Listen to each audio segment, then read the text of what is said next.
And we are live. Hello, everyone. Welcome to the Alien Spaceship stream.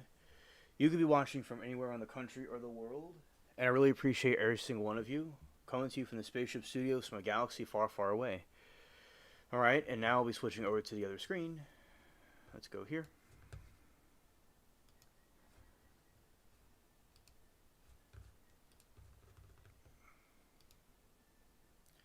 All right, hello. It's I, Alien Spaceship. I hope everybody's been having a good weekend so far. We are going to do the game and I'll look at some trials later.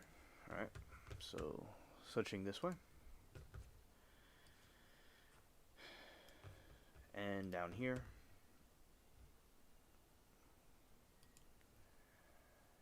And okay, so now here we go.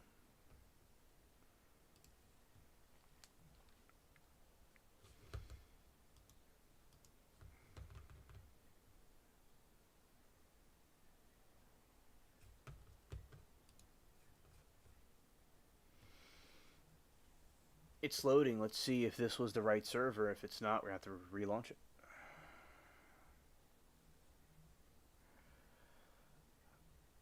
Because sometimes the server will have a lot of people in it and it doesn't quite work. So let's just do that again. Okay.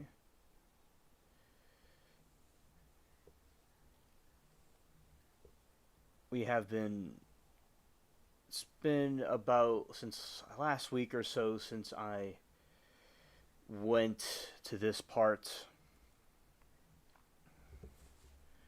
of the world of the pirate game. It's probably, if we get to have it launched, we'll see some of the squid, the giant squid, which is the kraken. It's not an octopus like people might think it is. It's just a giant squid. All right, now we are in the right area. Let's see.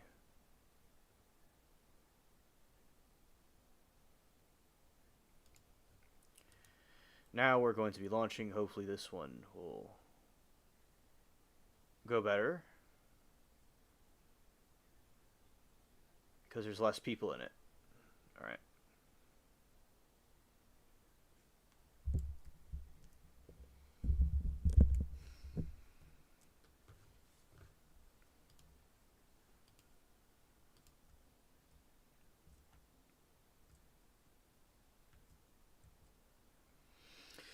As I said, the character I have, it looks like a Robin Hood or a Peter Pan type looking character because of its boots and its green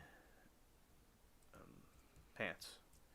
Hello there, Hazel. Hello, my friend. I'll be lurking and listening. Thank you for your company as always. Okay, Hazel. Oh, we are glad to have you on board on the spaceship. I appreciate it. All right, so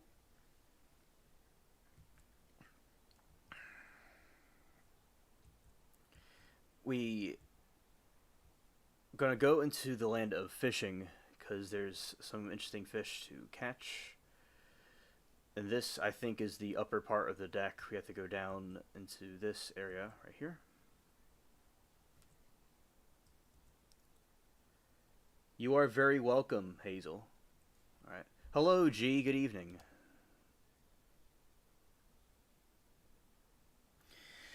And hello, G. My brightest gem in the caves of the Pirate Island. Very good to see you. All right. Because right here in this part of the game, it's a place where we have lots of fish. Because, it's the dock part where the fishing happens. So, well, also hope everybody's been having a good day, etc. And yeah, so way is just we have the line that is cast out right here, and then we go up more and drop it around because the ones that we're able to catch now are usually right here. They'd be a little bit difficult to catch sometimes. Let's see. There we go. I went to level 8. Yes, yes. We have been also looking at the Holly Bobo trial parts of it. The original one that happened. It's like I didn't see it. Quite a few people didn't see it, and we're just making commentary about it. It seems some of it seems a little bit. Um, there are some suspicions about the brother. Some of the people that were witnessing or like allegedly witnessing the event of what I mean by that is they were in the area hearing something. They now, of course, there's a hindsight 2020, so not everybody can always get the thing right. But when people get it right, they usually say, for instance, like a happy. They heard 62 cats, but that doesn't make any sense. Like you're not going to usually have 62 cats in the middle of the woods. As I said, no hate on the people, but some of the witnesses seemed a little bit off.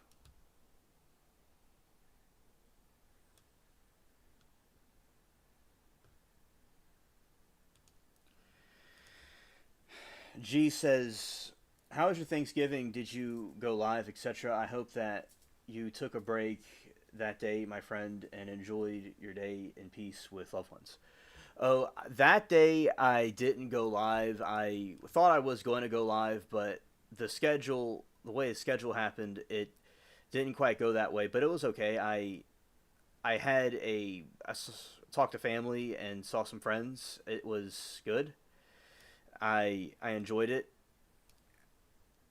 I had the traditional Thanksgiving food with some shrimp as well.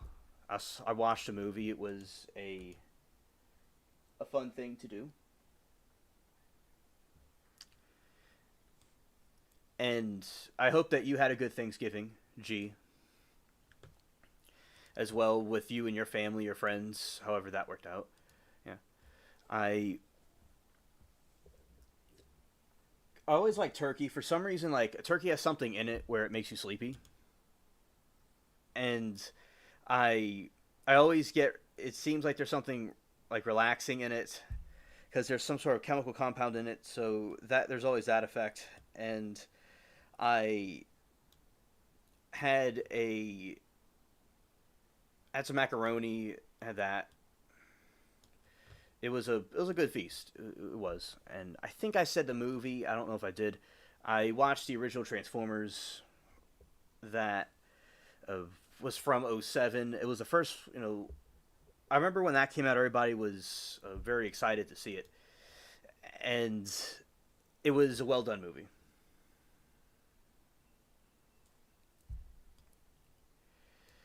And as well with chat, I hope everyone else had a good Thanksgiving that's lurking and watching.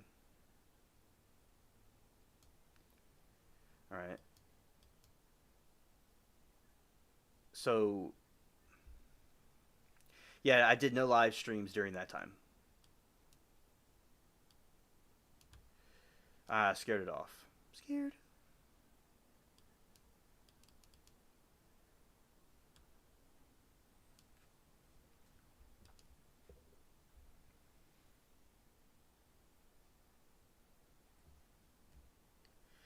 And same to you. I hope it is well. My sister in New Jersey overnight and blessed couples. Always grateful beyond blessed today. My dad's 90th birthday, but he's in heaven since. Oh. Yes, and yeah, he is in a better place with his birthday. And thank you for sharing. Sounds like he was a very brilliant man.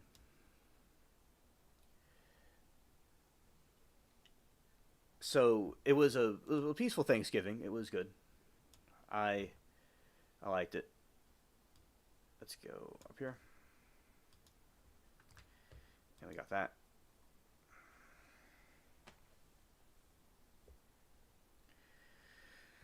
All right, now we're going to go to one of the islands.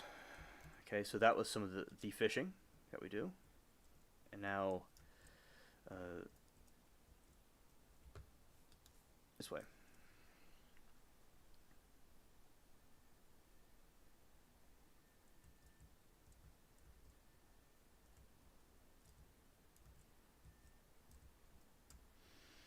Well, this is a new ship that I got.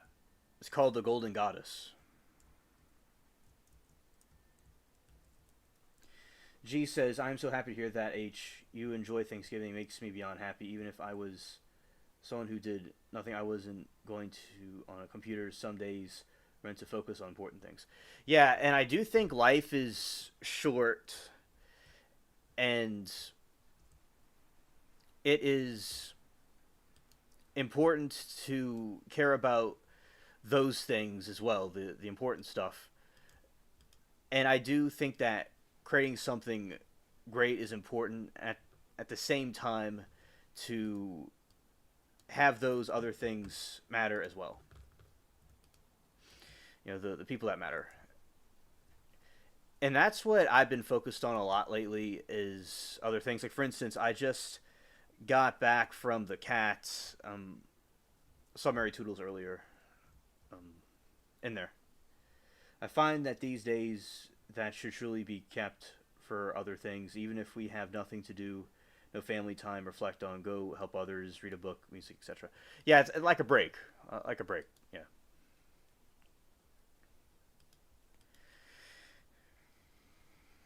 I was seeing some. I was certainly seeing some friends. We had a good.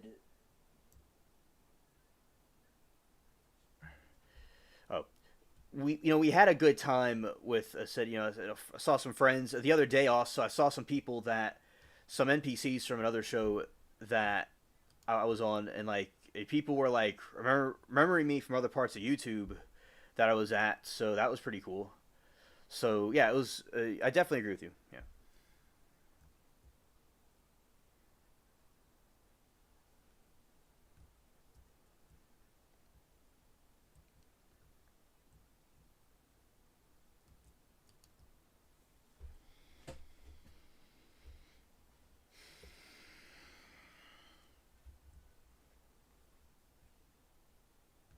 Yeah. Okay. And oh, hello, Norm. Good to see you, buddy.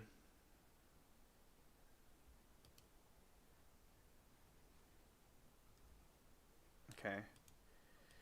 And I'm referring to a different chat room that I was in the other night. It wasn't over here. The people I saw was somewhere else. And Norm says, I completely lost faith in the judicial system when one of the jurors during O.J. Simpson trial explained that letting O.J. off was payback, then black people celebrate white women getting deleted. Yeah, I do think that where people, uh, like jurors and people in general, should try not to have like a bias about that. They should decide if someone is guilty or innocent based on other factors. Like if they really thought OJ was guilty, they should convict him.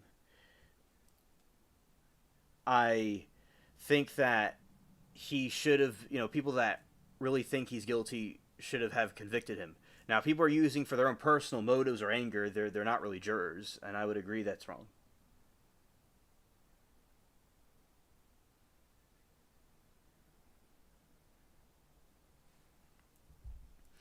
G says, I didn't know that. Thank you for letting us know. I also lost faith during Casey Anthony's trial. Horrible. But regained some faith, some trust during the last few trials. Oh, okay. Thank you for your take on it too, G. All right. All right. Hazel says, G, you are beyond so kind. I see how you are filled with kindness, just like your father. My heart may rest peacefully his memory and continue to be a blessing. Yes. Yes, absolutely. Amen. I agree with you, Hazel.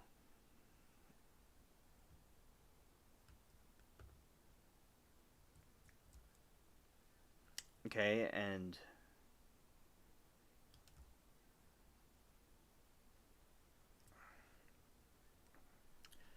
okay, now we're gonna go over to one of the tropical islands right here.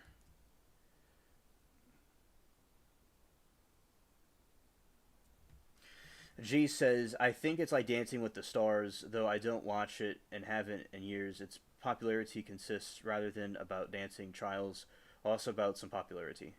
Yeah, I mean, I think with trials, it becomes like a celebrity show. Sometimes it becomes like a dramatized movie in a way, and it becomes like a spectacle. Similar to like how people in the past would watch executions and things like that. It's kind of like that, but in the cyber realm. So it certainly can turn to that. And Norm says it was similar to LA riots during the 90s. Yeah, yeah. I know about the riots in recent times, but I know about the LA riots, and I wasn't around quite yet when that happened. I was born like a few years after it. Oh, I mean, oh, y'all know that, of course, but yeah, I knew about it after the fact. And it's like, what can money buy, or which attorney is louder or smarter or better? It's like whatever is famous gets more attention. Yeah, I do think that there is an advantage with a lot of these things, with celebrities, especially celebrity trials. They usually will have very good lawyers. Not that a public defender can't be a good lawyer. It's just that a lot of times they'll have a very good legal team put together. They will have the best minds, and there's also public support too. That's why it's good to decipher things on what exactly is going on in a case. But I do think that, as I said, it comes a spectacle, and there will be high emotions involved in both ways. All right, so here's a tropical island with the scorpions. Scared. And there's the moonlight.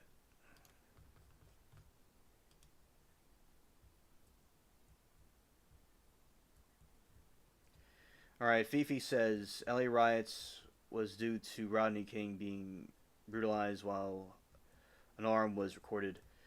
Okay, yeah, it had to do with Rodney King. Okay. And yeah, I do think there is like rioting. I think there are other ways it could be. I understand people be frustrated, but I do think that there could be other ways things could be handled, because there's lots of like businesses and places that get destroyed where they could not be destroyed. I'm not for like, anything being done unfairly to people, but yeah, I do think the there's a point where it gets unnecessary, when like different stuff like that is being destroyed. But I understand about the uh, what you're saying. Okay. And good to see you, Fifi. It's always nice to have you on board. And G said, "Thank you for your information, also, Fifi." And G says, "You are a genuine, beautiful soul. Your words mean the world, especially with some certain I have. Thank you so much. Very sweet soul." Yeah, yeah. G is certainly a very sweet soul, and she adds a lot of goodness to the chat. All right, so we are fighting them right here. The little critters. Okay, so yeah, this is basically the island right here. Now, right here is a rum cellar.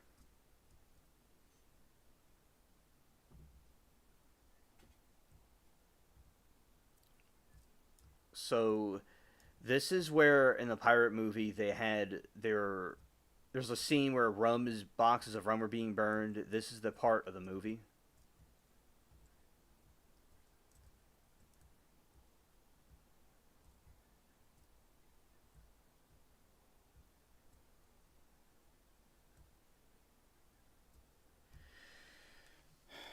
Okay, Hazel says, "Be well, everyone. Going into a mode, wishing everyone a blessed evening and restful, peaceful Sunday." Okay, Hazel, thank you for being with us and having a. You hope you have a peaceful Sunday too. All right.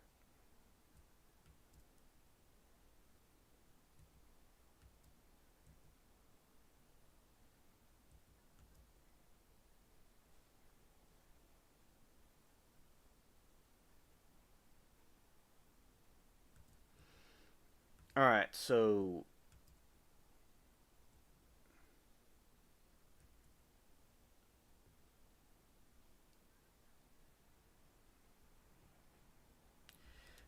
going to another island also. Okay, so G says, Hazel, you as well never need to handle things alone. I have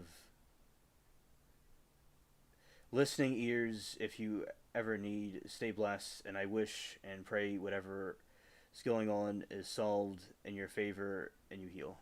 Amen. Well said, G.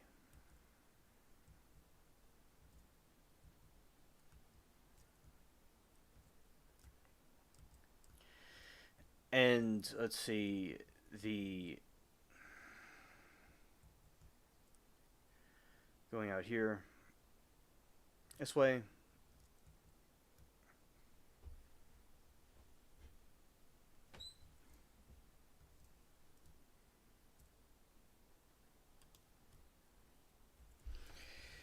Ronnie King's situation was horrible. An excuse to attack innocent and white people, and you can watch video of them pull cars and beaten nearly to death.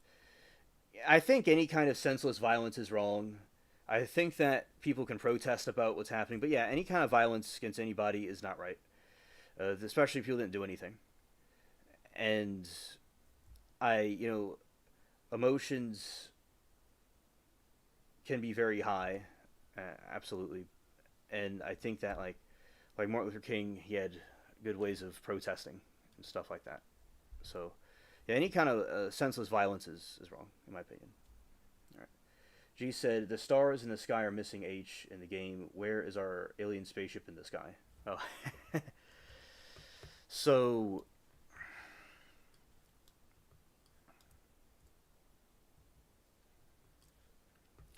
yeah, the alien spaceship is in the sky. Like right there is a planet, right there, and that's one of the you could say stars. With this, you see some of the stars are over there, but the spaceship is hiding in the clouds up high. They're up there in the sky very high, but it's hidden behind the clouds near the moon. All right. Hazel says, "My goodness, I cannot be more blessed and grateful in this moment in time. Your words are what's on my mind and heart needed for this time. Thank you ever so much, sincerely." All right.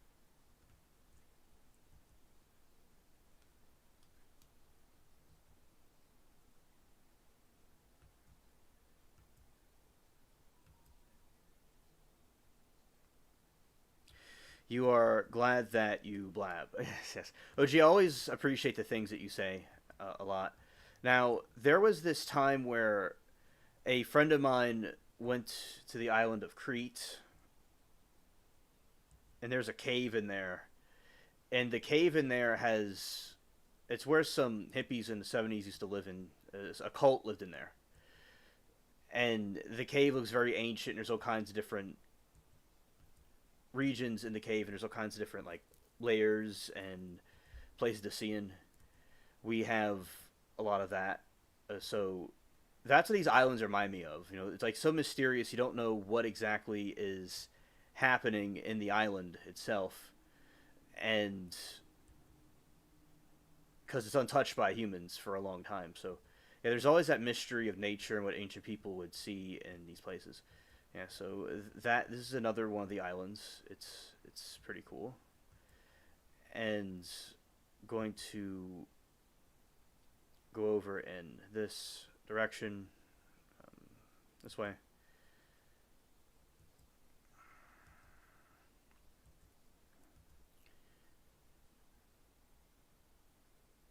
Yes, a bit of mystery is absolutely amazing indeed.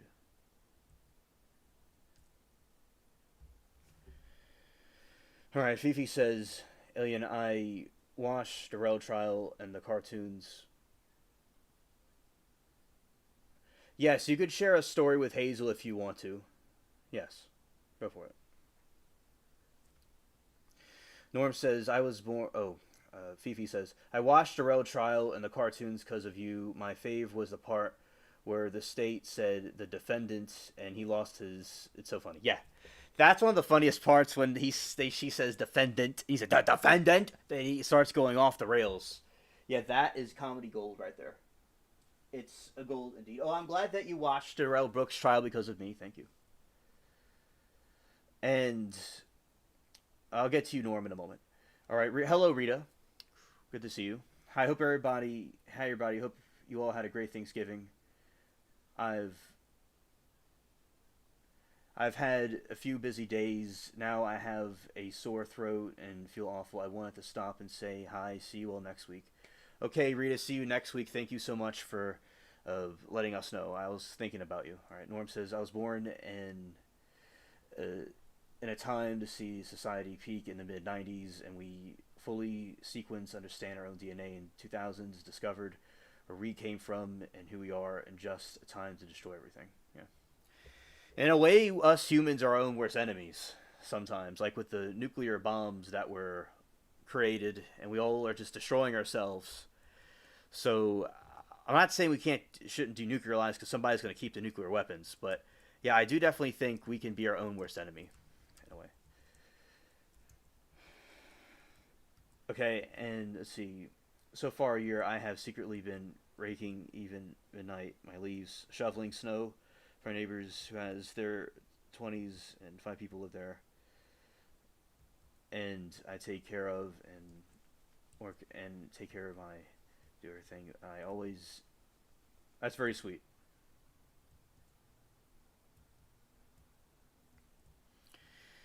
Gee, that is very nice of you to want to go and help them.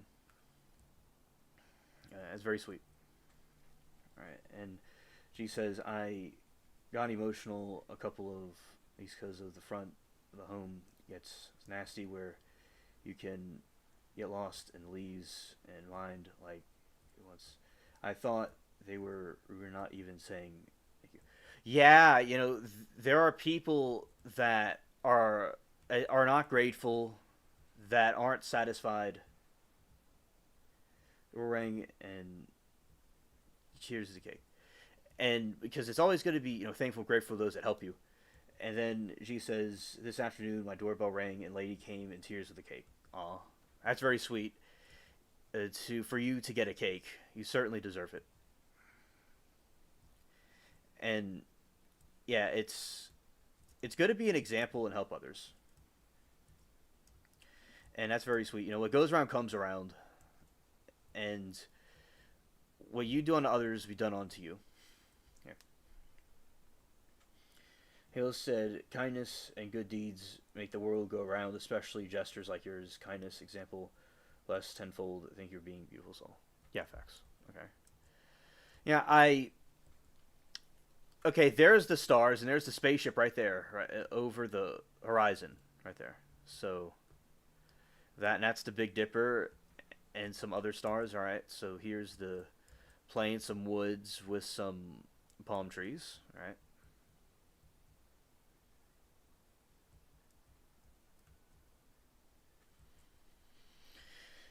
She said, "I'm sorry. She said the person said, "I'm sorry it took me this long. I had no idea who was doing the front of our home until I saw the ring camera and saw you midnight doing our leaves and snow." That's very sweet. You see, they say that what you do in secret will be warded out in the open, like the Bible says, and you definitely reap what you sowed for that.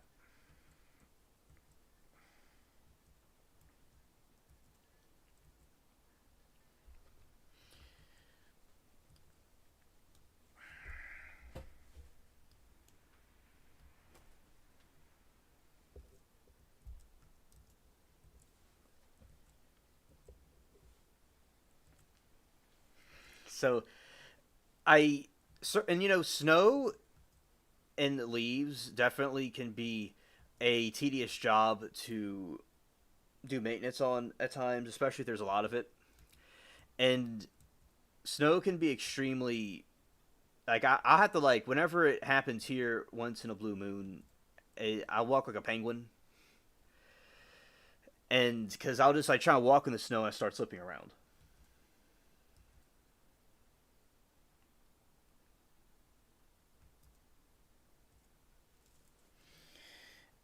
And I love good news and deeds. Thank you for being the light in darkness. Continue to be blessed. Yes, absolutely. Norm says it always ends the same way. Over specialize and you breed weakness. If environmental change happen and too quickly, everything collapses. Game over for all an animal or a civilization that cannot adapt fast.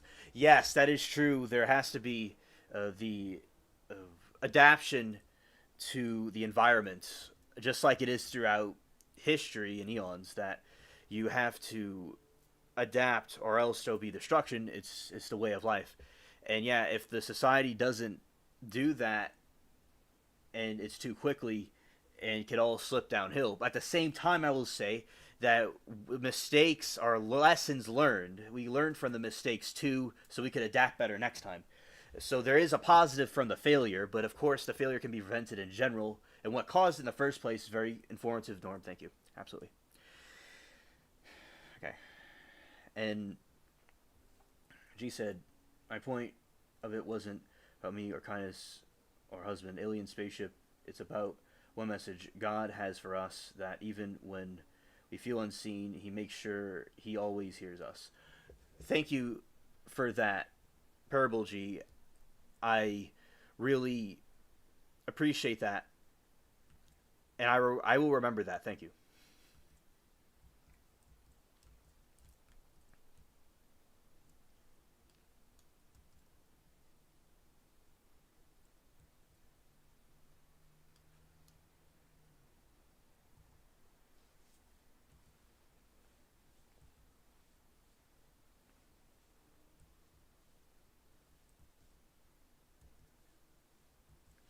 And if this was for you to give you hope, and it was whoever you are enduring, at some point, sometime, you'll be justified. Sending you so much love, my friend.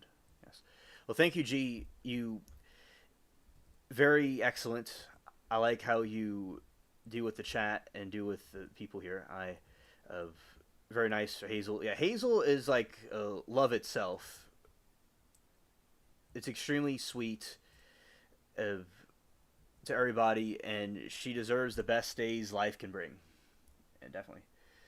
And Orm says, if your footprint in the snow looks like you walk like a duck, it means you have issues with the privisms and QL muscles. Okay, thank you, Norm. Thank you. Yeah, and when it snowed here, I wasn't used to. I was not used to the. It doesn't happen to me often, so I guess I wasn't completely um, adapt to it. But yes, thank you, Norm, for explaining to me what was going on, why I was walking like that. Thank you. So it was the QL muscle and peripherum. I can't pronounce that, but I get it. Thank you for the information. And G said, Fifi, yes, I was so where my kids yesterday, and we don't do things for others. We do them because our actions represent who we are, even if they say nothing. I didn't want praise. Yeah, that's exactly true. The people who don't want praise, who not and want to do the right thing to help others, is because it's satisfying to themselves to help, is a very good trait. G said, what I wanted was just an acknowledgement, if not for me, but for my kids, because teens, early 20s, it's important they see when you act with compassion, it matters. I totally agree. And Fifi says, I'd rather help the elderly who's alone. Well, Fifi, she would help the elderly who's alone if she would help both. That's what she's saying. And I don't think what G did was wrong. I think that it's good to help other people, uh, even if they don't necessarily need it, because it's a kind gesture. And if more people showed kindness to each other, it would show a chain reaction. So she's not saying not to do that to help the elderly. She would help the elderly in addition to that. And Hazel said, you filled my cup, and my gratitude is plentiful for your heart, your kindness, and beautiful soul. I'm truly grateful. Thank you. You are beautiful. Yes, she is definitely those things, indeed. Yes. Okay. Her, that's the moon seeking below the horizon. Let's see, do I teleport or does it not teleport?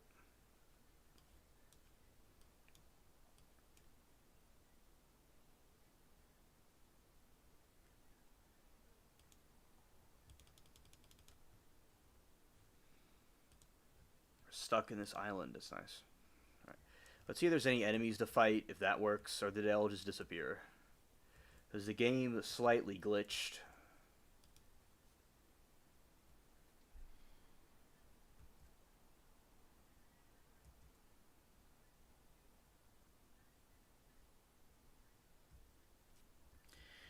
And Norm, I disagree with that. I think that it depends on the circumstances that people have to adjust it to different circumstances. If there's somebody that is not nice to somebody that needs help, it could actually backfire. And I think that if somebody is just needs some tough coaching, okay, thank you, Regina. It depends on the circumstances. Depends on the circumstances. That's what I think. Like there's some people that need a kick in the arse, so to speak, and some people that have a different approach. I think it should be varied with the different circumstances that may be. All right, and I agree. Your compassion goes everywhere, through young, old, everyone. You deserve some to be kind. Do I am not young or old, but matters. Okay. No more beautiful than you, Hazel. I give all credit to God. I didn't create me. He did. Yes. Amen. All right. Hi, honey. Hope you had a great Thanksgiving. To Rita. Yeah. And shout out to you, Regina. Yeah, there's no enemies on the island because the game glitched out.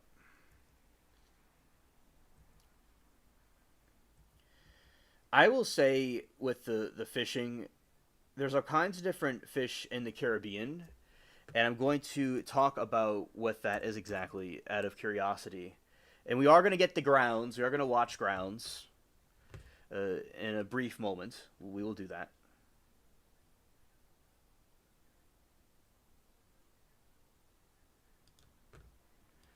Let's see, go here. Okay, and Norm says it's easy to not take any of it personally when you realize that there are no victims, only the volunteers. Yeah, and I think that with a lot of things in life, it's the perspective, like what happens to us. Say someone doesn't like something, it's about our perspective of the situation is a factor, and how we interpret what's going on. And the power is always within the person, and there's all kinds of different ways to nurture a plant for it to grow. Right. And let's see, fish in Caribbean. The Caribbean Sea is home to approximately 450 species of fish found in diverse habitats like coral reefs and open ocean. All right, and Norm says, I am still processing that the things we have the least control over, we actually have the most. Yes, though that is a interesting perspective, that the things that we had the least control over, we actually had the most. You know, the one who can and can't are both correct is something I've heard before. Right. Right. And G says, there's a fine line. You can be compassionate and smart at the same time. Being kind doesn't mean we are stupid. Do everything knowingly and willingly. I do agree with that, G. I do agree. I think that is the best approach. Now, there are people like Darrell Brooks out there that are, no matter how much compassion you'll show them, they're not going to be agreeable. But most people, it's not necessary. It's showing compassion to others is important. Thank you, G. All right. So there's reef fish, there's parrotfish, angelfish, butterfly fish, blue tang, groper fish, yes, and pelican game fish. All right. Now we're going to go over to grounds. Okay. We're going to go to the cartoon right now. Right now we're going to grounds. We're going to play the Brooks cartoon. Alright, here we go. We're going to grounds. There's 2 alien spaceships.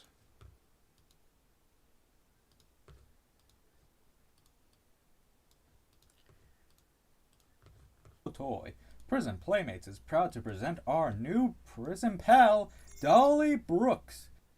Dolly Brooks comes with over 30 fun and quirky phrases. I do not consent to or agree to being called your name. Oh, Dolly. Nobody cares. Objection. Hearsay. Dolly Brooks also comes with a unique set of accessories like the big boy suit, the reversible mask, and his important documents. Get your facts straight. No, I'm not going to sit here and let somebody be inaccurate on the record and lie on the record. Oh, Dolly, you're right. I forgot about the documents in this special box for just $15 extra.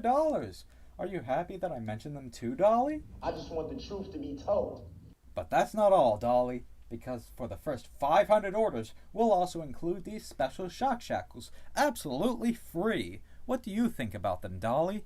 It should be noted that I had a shock device on my ankles. It is a fact. I was told that there were a shock device, which I know how a shock device looks because I've been through this before in Milwaukee. Dolly Brooks is endless fun for all ages. You just never know what he's going to say next. Can we move on to subject matter jurisdiction that hasn't been proved for the record? Just remember, if you order now, you can get Dolly Brooks, his extra courtroom set, and the shock shackles for just $25.99. Don't wait. Call now. I accept for value in return for value. To order your Dolly Brooks, just call 867-530. That's 867-530. Call now. You're gonna blame me. Lie to her. It's okay to lie to women. They're not people like us. I don't know. Hey, where's the other guy? You could make a box fort. See, here's a box. You could pretend it's a fort. Actually, that sounds like fun. I want this. I'm king in here. All right, Mr. Brooks, do you have any position on that? I am unmuting you. I would note he takes the headphones on and off throughout. He doesn't have them on. He's looking at a book. I wish you would stop saying, look, I'm looking at the Bible. Thank you. It's not just a book, it's the book. Can't disagree with you there, sir. Yeah. How many people actually live by it, though? Anyway. Sir, I'm contemplating putting an hour time limit on closing arguments. I ain't doing no closing argument tomorrow. The closing arguments will most likely be tomorrow. I'm not doing it tomorrow. Then you'll forfeit your right to give one, sir, because as we have... You can't force me not. What type of court is this where you can say you're going to force somebody not to be able to give a closing argument?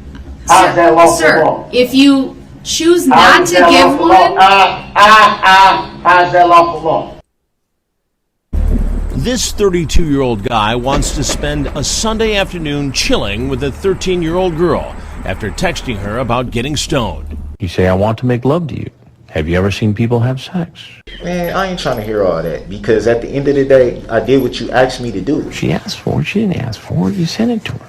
And even if she did, I mean, you're not supposed to be sending stuff like that to somebody who says they're 13. But instead of taking responsibility, he tries to blame it all on the decoy. Did you know she said she was 18 when I met her? Did you know that? I've got the transcript right here. No, I'm not going to sit here and let somebody be inaccurate on the record and lie on the record. As he gets up to leave and makes the long walk to the door, officers are in position, ready to arrest him.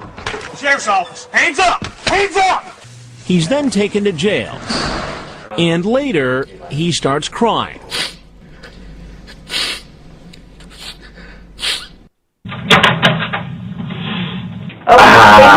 Face that way. It's the shoulders.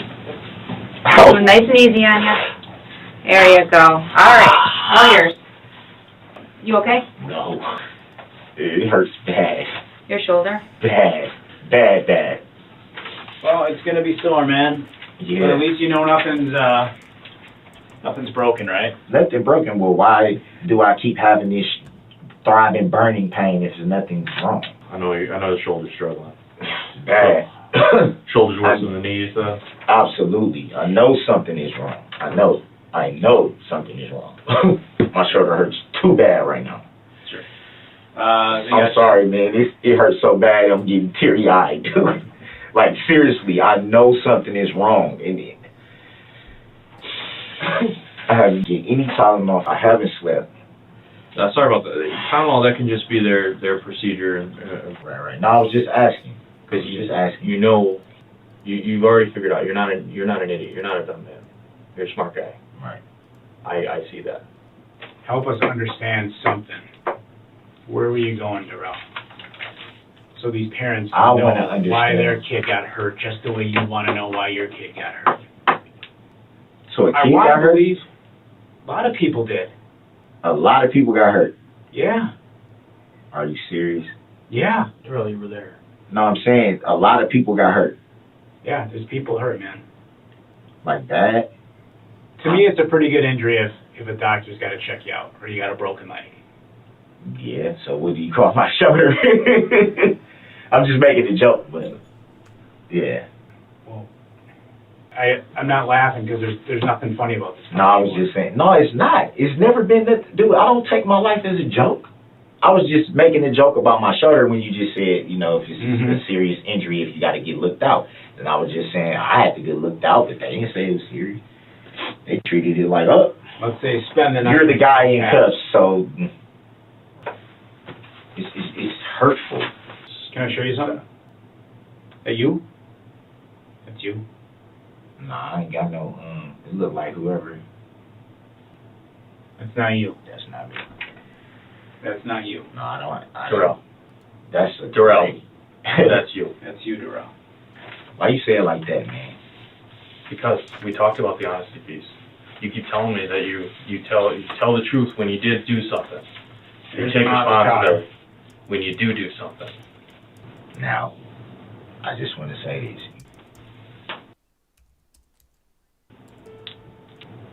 When you said it wasn't the end of the world type thing, it is. It's over for me. It's over. Can't see your family. Can't see nobody. It's no guarantee you're even going to see tomorrow. I go to jail right now. I go to prison right now. At my age. There's no guarantee how long I'm going to have to be in prison. There's no guarantee if I ever see my mama again, because she's getting up there. I used to think that I was a lot stronger than what I am, because my mom used to always tell me, you got my strength, you're strong, you're strongest. You know what I'm saying? There's nothing that you would go through that you can't get to because you have my strength. But it's like, I struggle with a lot of times.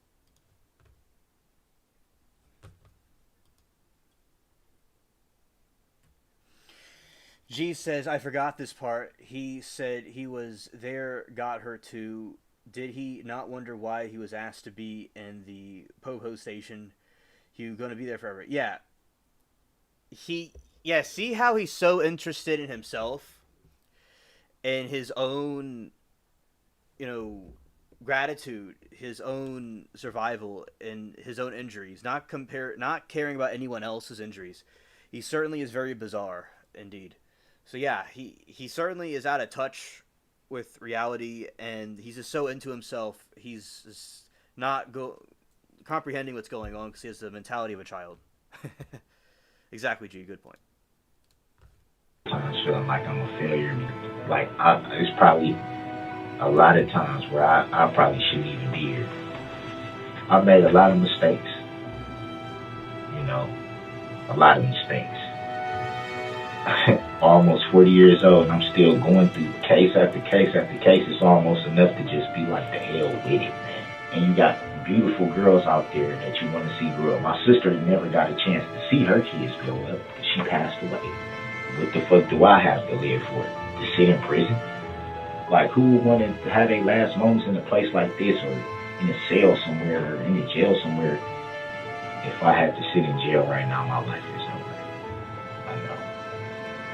I know y'all probably just think, oh, he's just talking. And it's crazy, man. I can't believe, man. I can't believe this this is how my story ends, dog.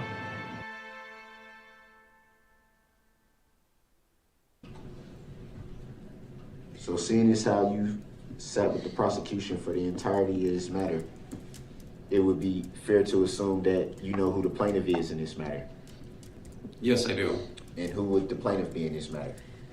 The state of Wisconsin. Is that an entity or a living human being? It's an entity. How can an entity file a claim? You are aware that only a living, breathing human being can actually file a claim. An entity cannot walk into anywhere and file a claim if it's not even a real person. Move to strike the statements by Mr. Brooks. Also object to the question that was asked at the end as irrelevant. Or the request is granted, the jury will disregard the statement and the question asked. No, I definitely object to that, Your Honor. Your objection is noted. Under 906.11, I shall exercise reasonable control over the mode and order of interrogating witnesses. Please move on to a new topic. Or the cross-examination, I will end. Do you see the state of Wisconsin present in the courtroom today? Objection, argumentative, Grounds. irrelevant. Sustained. Final warning, sir. Next topic or the cross-examination, I will bring it to an end. You don't gotta keep doing that, Your Honor. You don't gotta keep doing that. It's my responsibility, sir, over this trial. I'm informed. And Thank you. And Next I respect topic. that, but it's relevant for the jury to know the truth. Move to strike, Your Honor. Granted, the jury will disregard Objection. those last statements. They're Objection not to that. relevant. Mr. Brooks is not testifying. They mistake the law. I object to that. That's not lawful law. It's Noted. untruthful. All right, under 906.11, I am now stopping the cross-examination. Any redirect by the state? Objection to that, and I would like Noted. a legal finding of fact. Go ahead, Attorney Opper. Your Honor, for the record, this is a video. I'm going to play about the first 5 or 10 seconds for the witness to identify it before moving on, please. Objection, because this seems like a whole new exhibit. This was never mentioned before. It was never. I haven't seen it. I can't rule on it, sir, so let me see it, and I'll when take did your it become an objection under, exhibit? I'll It take the was never an objection under exhibit before. advisement. Go ahead, I Attorney have Opper. all the exhibits. Go ahead, Attorney Opper. I haven't seen it yet. There's nothing on my screen that I see it's now playing. So now we just creating exhibits now. I have all the exhibits, and this was never in it. Sir, do you recognize what's contained in State's Exhibit 178? Objection. Overruled. Relevancy. Overruled. Leading. Go ahead and answer. Yes, I do. What is it? There was a still photo shown before of Mr. Brooks standing in mine, front of the Bob. Ford Escape. This is the video in which that still photo was taken from. Where'd you get this video from, sir? From Mr. Brooks' social media account. Okay. Your Honor, move to admit 178 and permission to publish. Objection. Your Honor, I have all the exhibits. They were provided. Mr. Brooks, I'll take that up along with the other two issues I still need to But address. how can you play something that I didn't even Mr. Brooks, have? I'll take that up outside the presence of the jury. This Your is objections are mind-boggling. noted. This is It's mind-boggling. overruled. Mind-boggling. Actually, Your Honor, I changed my mind. I would like to play the audio, please. Sustained. This is mind-boggling. So we will play the entire video, Your Honor. Is this setting the foundation? It's relevant. You I question this question him detective about about his knowledge. the still frame from the video. The video wasn't even in the exhibits that I received. I actually didn't even receive them. They Mr. were Brooks, please obtained. stop. The video's playing.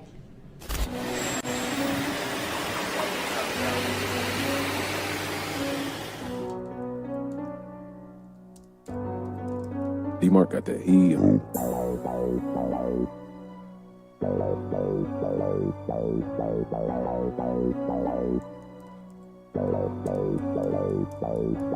I just got a load worth about a half a ticket. 30 in the blicker when I'm out here chasing chicken. Was observant to the game when I used to play the benches. Now I swipe Da Vinci, got him looking at me different. I can't miss him, yeah. AR with extension, yeah. Venom when I kiss him, yeah. Kidnap you and misses, yeah. Work all in the kitchen, damn. Money by the ceiling fan. Shorty wanna take a chance, I'ma need a cash advance. Only fuck with real gritters, and I've been around gorillas ever since a little nigga fucking on my babysitter. Put some prices on the nigga. nigga, you know they gon' come and get you. You see how them hollows did him, now he look like Tyson hit him. I was in the slums, any weather, I was still trapping, sliding on the pussy early morning, bitch, you still lacking. Caught him in the mall, had to tuck it in my heel figure. You know I got steel with him, fully not that little pistol. Heard they putting cameras on the lights, bitch, we still dealing. Give a fuck about the past, nigga, I'ma still kill you. No love for the suckers, listen, put them in the field, we bliss them. Shoot out all the ammunition, they move like some caterpillars. Post this on your social feed, addies that extend release. Two cent boy, your talk is cheap, I won't stop till you deceased. Coming out your face, you bleed. Carbons, we gon' sweep the scene. Senses, we gon' find the heat. Take you out the movie screen. Got another low, how we playing with them digits. Weighing up them bowls, hella coke around the digi. Playing with them bloods, they gon' pop you like a skillet. Nigga, I'm a menace, and that's working Mr. Wilson.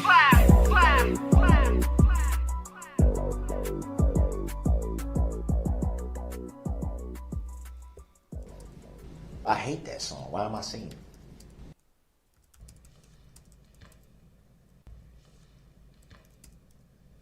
To be blunt, which I've been since the beginning of this trial, obviously, I see the whole strategy here by the prosecution. I see right through it.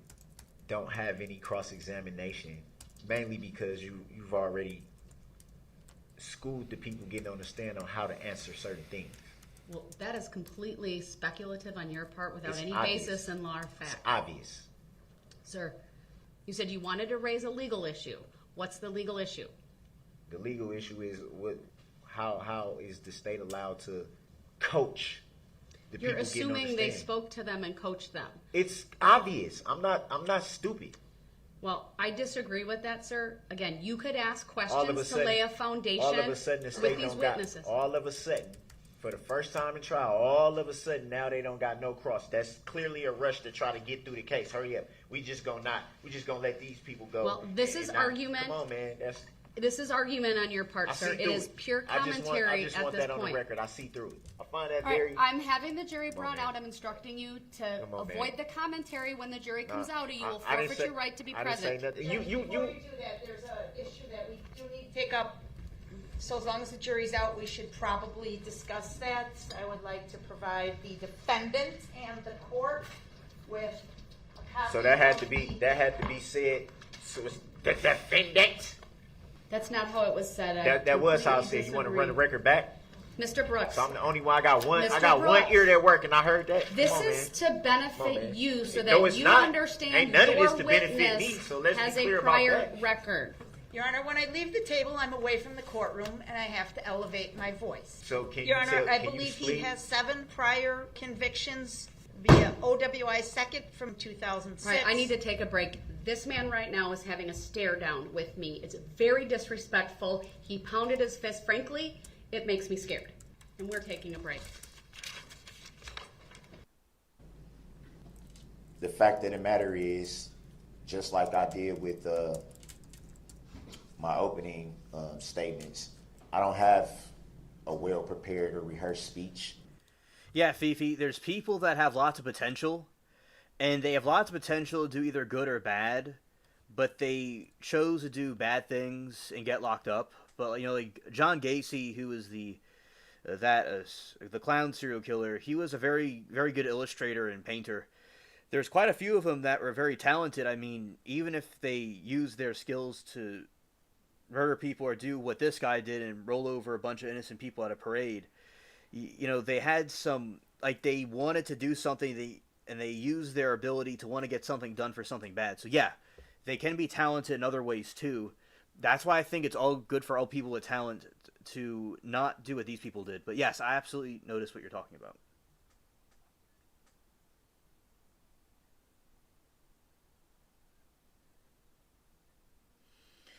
Norm said, I used to think that everyone, if they would love to be a party, have fun, then I had someone rob me and just be mean. Some people just want to see everything burn. Yeah, Norm, there are people out there that just want to see the destruction. Like we were talking before about different defendants that we've seen in trials, that they just wanted to destroy everybody and everything. And there's some people that are just pure evil. And, for instance, like, one of our friends, Abby, was stalked by this creepy person, and yeah, just we were talking about it. Some people are just completely heartless and evil. Some people aren't. Some people were talented, but they chose bad. There's all kinds of different variations and reasons what brought people to those conclusions. But there are people that just want to destroy things and just be evil, like a cliche villain from a cartoon or a comic. Definitely, many can draw on a trained level, sing, play instruments, cook, so many skills. Yeah, they definitely in prisons will give them different skills, and they have all that time to practice and learn something, and they have nothing else to do, so there's another factor with that. Now, it's unfortunate that they can't apply it to something that would have been better for them in society, but they're definitely, like, when someone has, like, that obsession or some sort of a focus to get something done, you can use it for good or bad, really. You're behind 3 minutes to defend it. Oh. Okay. Well, you'll eventually catch up to what I'm saying. So, yeah. Very good points, chat. Very, very good conversation. All right. I didn't look in the mirror and say certain points to myself over and over again to make sure I have them right or anything like that. I've chosen to speak from the heart. And now I'm going to speak from the heart. What you won't hear me do is argue facts. Trying to argue facts of this, facts of that, I'm not going to waste your time doing that.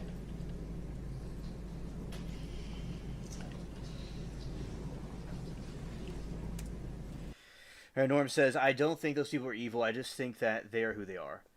Yeah. I think it depends on who the people are exactly. I think they are what they are. And from our standards, at least, we would see them as something evil or bad.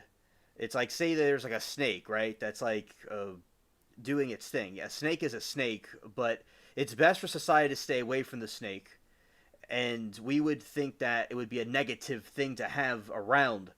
So this, therefore, our logic on why something is evil, because it is what it is. I do think there could be a choice. And sometimes they don't always choose the right choice, although I'm not them, so I can't decide for sure. But I do think that there should be personal accountability, and society should be separated from people that are choosing these paths of destruction. Because I think there are people that chose to do the right thing. And Norm got issues. Yeah, and look, I do think absolutely we should have a... Yeah, I do. It does certainly seem that way. Definitely. Fifi, usually he's cool to chat with, but yeah, I think that people, yeah, there are evil people out there by our standards. All right, and he says, I don't think good and bad exists. I prefer positive and negative on my personal favorite neutral. Yeah, but I still think that there is... Positive and negative can be interpreted as good and bad. You know, I do think that you at least can agree that there's negative people out there. That's something that is a certainty, I think. So, yeah, in my opinion, I think there are evil people that are negative. If they are what they are, but what they are is something that is not good. In my view.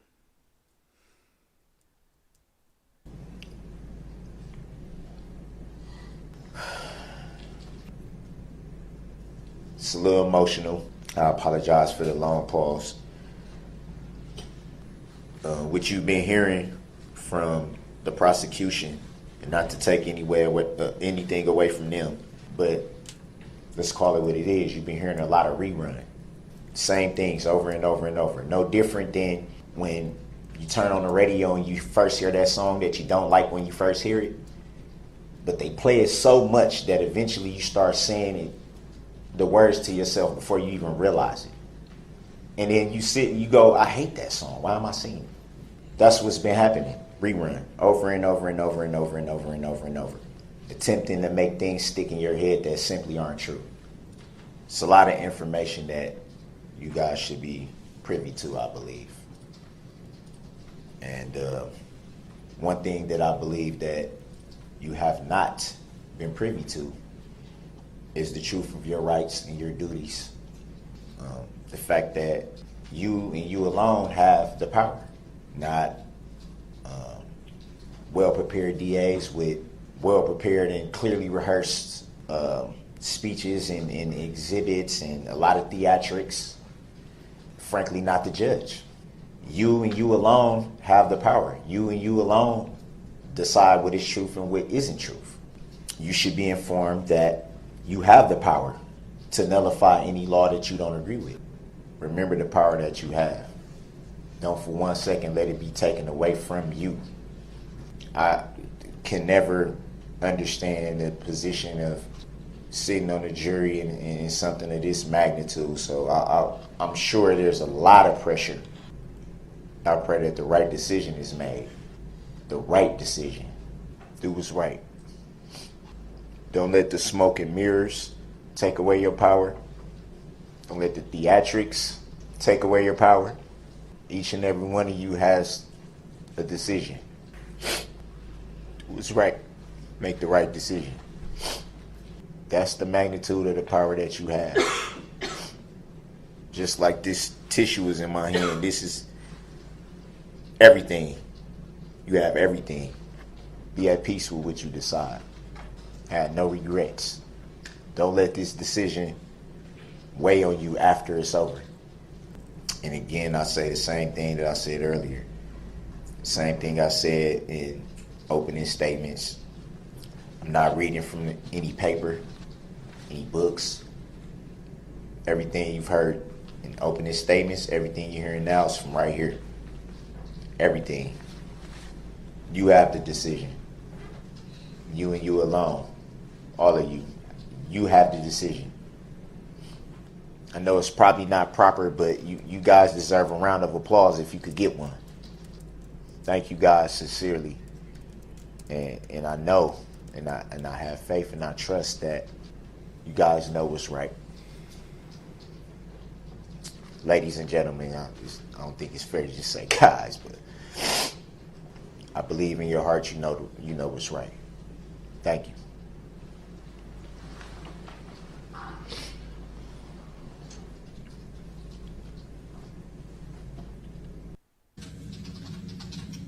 Madam Clerk, may I please get verification that the audio and video are working in the neighboring courtroom? All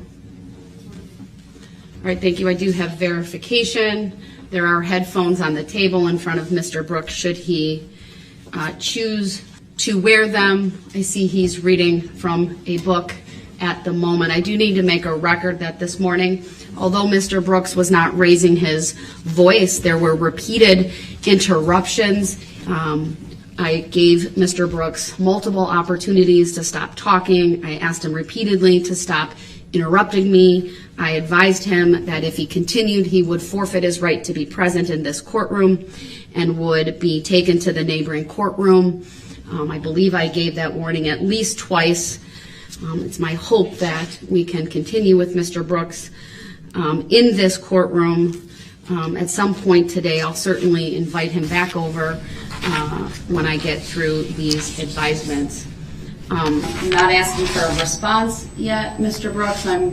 What I'm asking you for is whether you have any requests for jury instructions, or if in your review you think anything needs to be changed, deleted, added, etc.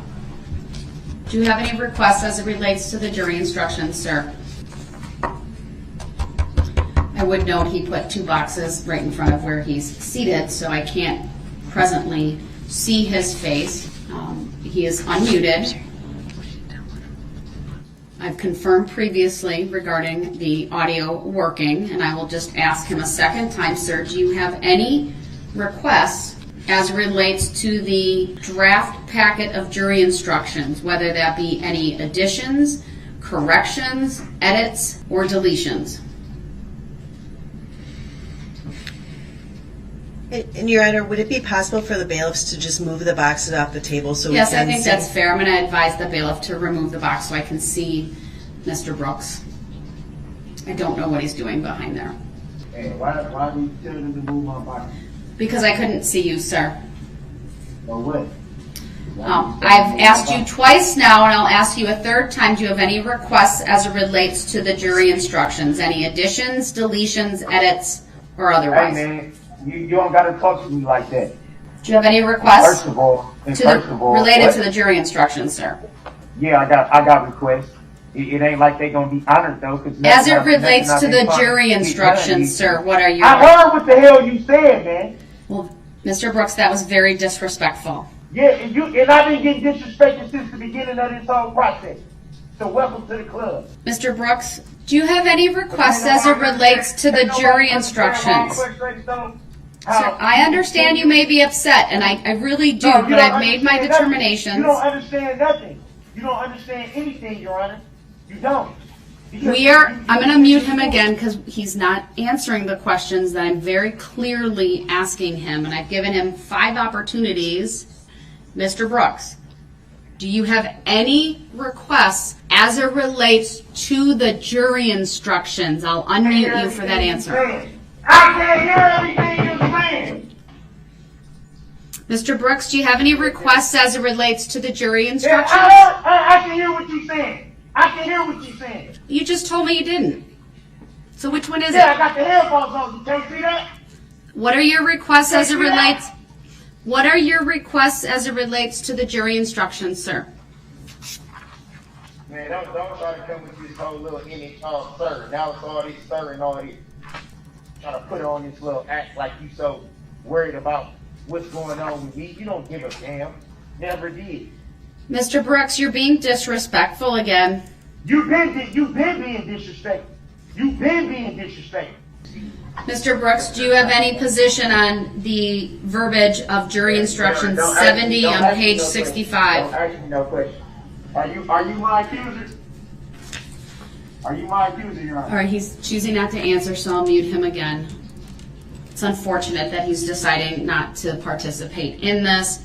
I agree with the state. I don't need to highlight that second paragraph. I will take that out, but I will include in the paragraph that reads, at times, comma, Mr. Brooks has appeared from another courtroom, period. This must not influence your verdict in any manner. Mr. Brooks, do you have any position on that? Which is, so jury instruction 70 has to do with the defendant proceeding pro se. I need the bailiffs to move the boxes away from his face. I need to be able to see him. He can keep them on the table, but they need to be moved off to the side. And if he does it one more time, then I will instruct the bailiffs to take the boxes away. Those are trial prep materials. If there's something in those materials related to jury instructions, he should take those out now. Mr. Brooks, one final time, do you have any requests as it relates to the jury instructions? Otherwise, I'm going to approve them. I'm going to take a break, and then we'll come back in the afternoon to go over verdict forms. I didn't answer yes or no, so how do you consent to anything without me answering the question? Are you going to answer the question, sir? But you can't force me to do it. You can't just say, I'm going to do this. Because sir, but you also can't stall the proceedings by failing to answer. I didn't try to stall the proceedings. You the one that held me in contempt. I never held you in contempt. All right, I'm going to mute him once again because he refuses to answer a very simple question about whether he has any requests as it relates to the jury instructions. I will work on making all the changes with Madam Clerk, finalizing the order. So we'll come back at 1 o'clock to finalize the verdicts.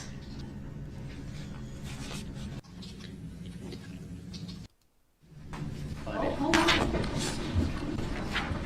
right, sir, I'm going to let you make an offer of proof as to why you believe the photographs and the questioning about contact after the alleged incident is relevant. It's relevant because these were sent by the witness. It assumes a fact, not an evidence, but You what want is... the letter Hold on.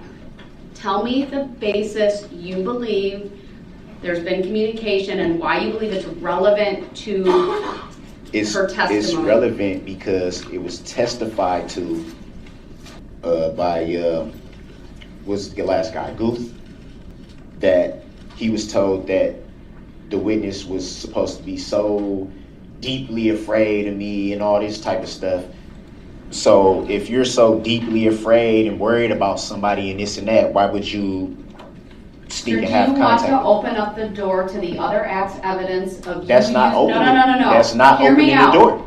Sometimes in a court of law, when there are pretrial rulings, the testimony of a witness needs to be said in such a way not to run afoul of that. But if you keep questioning her about whether she's afraid or not, or why she wouldn't have contact or not, you are opening the door to that testimony. All of my rulings have been made to prevent what could be seen as prejudicial evidence. The standard's not prejudicial. The standard's whether it's unfairly prejudicial. But you can open the door to that, sir. It's unfairly prejudicial that I have a document stating that November 20th never even happened, but yet and still the witness can get on the stand and lie on the stand. Have you turned that document over to the state? Come on, man. Y'all know that's not right. Y'all know that's not right. Then you need to immediately turn it over to the state right now. It may become relevant, but no one has seen it. When did you receive the document? Hold on. When did you? I'm having you make an offer. When did you receive the document? Okay, but I just want to stay for the record, Your Honor, that's not fair. It's not fair. When did you receive this document that you claim was sent by this witness? It's not claim. It's for a fact. Sir, it hasn't been established yet. I need to make a record. So do y'all want the letter? I want to see the letter. What? I want to see the letter. Okay, so I got to. And I want to know when you received it. I got to bring that in. Come on, man. Mr. Brooks. Come on, man. Stop. When you Stop aren't it. even letting You're a me public ask servant, the Your Honor. questions. I respect your courtroom. I respect you. You're a public servant, though. Your job is to be the referee. Is it or is it not? You stated so yourself on record that your job is being the umpire. So I'm going to make a record about what he's referring to in count 77. Okay. What happened to that paper? Because it was on the table. Then when I come back in, I need to make a record of a variety of things. So who took my paper? And you keep interrupting me.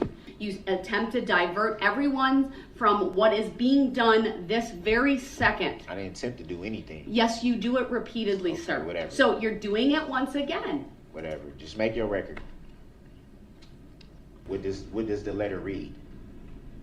You have the letter. You showed it to me, sir. And I've been trying to find it ever since I came back in here. Now all of a sudden I can't. And now you're impugning, though, like somehow you're impugning the integrity of this court, of the bailiffs of this state. You're accusing, frankly, everyone of moving your papers. Did I point the finger at anyone? Did I say anyone did anything? Not directly, but indirectly you did. So sir. how can you make the assumption that I'm saying? Can I please make the record without you interrupting? Yes, you may. Yes, you may. I apologize. I appreciate that. Thank you. But you made repeated comments, sir, and if I need to, I'll have a bailiff put on the record that no one touched your table. Your Honor, did I say anyone touched my table? I didn't You say implied it, sir. But did I say that? I can see if I came in and said, hey, one of you moved something off my table, then it would be more of a validity to what you're saying. I need to continue with the record, sir. It's very apparent to me, sir, that every time throughout this trial, and especially the last 2 days, when the court makes a ruling that you disagree with, that you start peppering me with questions. You question me about the law. You ask, is it verified law? It is, from my perspective, a clear attempt to kind of turn us in a direction away from what we're doing. I'm sorry. That's my perspective. That I'm making a rule. You're doing it again. I mean, because it has no validity. So, I am trying to make a record about a line of questioning you want to ask Ms. Patterson. Now we have you claiming that there's some document that was sent by the witness after the charges were filed that apparently contained photographs that you believe goes to the credibility of this witness. So I need to ask a few questions about that, sir, to determine whether it has relevance to those issues. Number one, when did you receive this letter? I received this multiple letters, actually, over a period of time. It wasn't, I referred to this one because this one had the pictures. Does it have a date on it? The letter? No, I didn't bring the letter. I brought the pictures. The witness knows that they sent me the pictures. They know that. Well, again, it assumes facts that aren't here. You're assuming this witness sent it. I don't know. But even if she did, what relevance does it have to her credibility before this jury? It goes to the credibility because she's put on this facade of being so afraid of someone, but yet still, you know that we're not supposed to have contact, but you still sneaking behind and saying, oh, I wonder how you're doing, and oh, this and this and that. Oh, I don't think no, she's ever said she was afraid. I think that was the officers who may have stated that.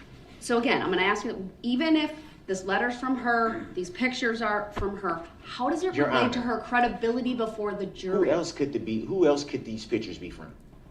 I'm going to ask you point blank. Did you get a letter that's signed from her? I got them.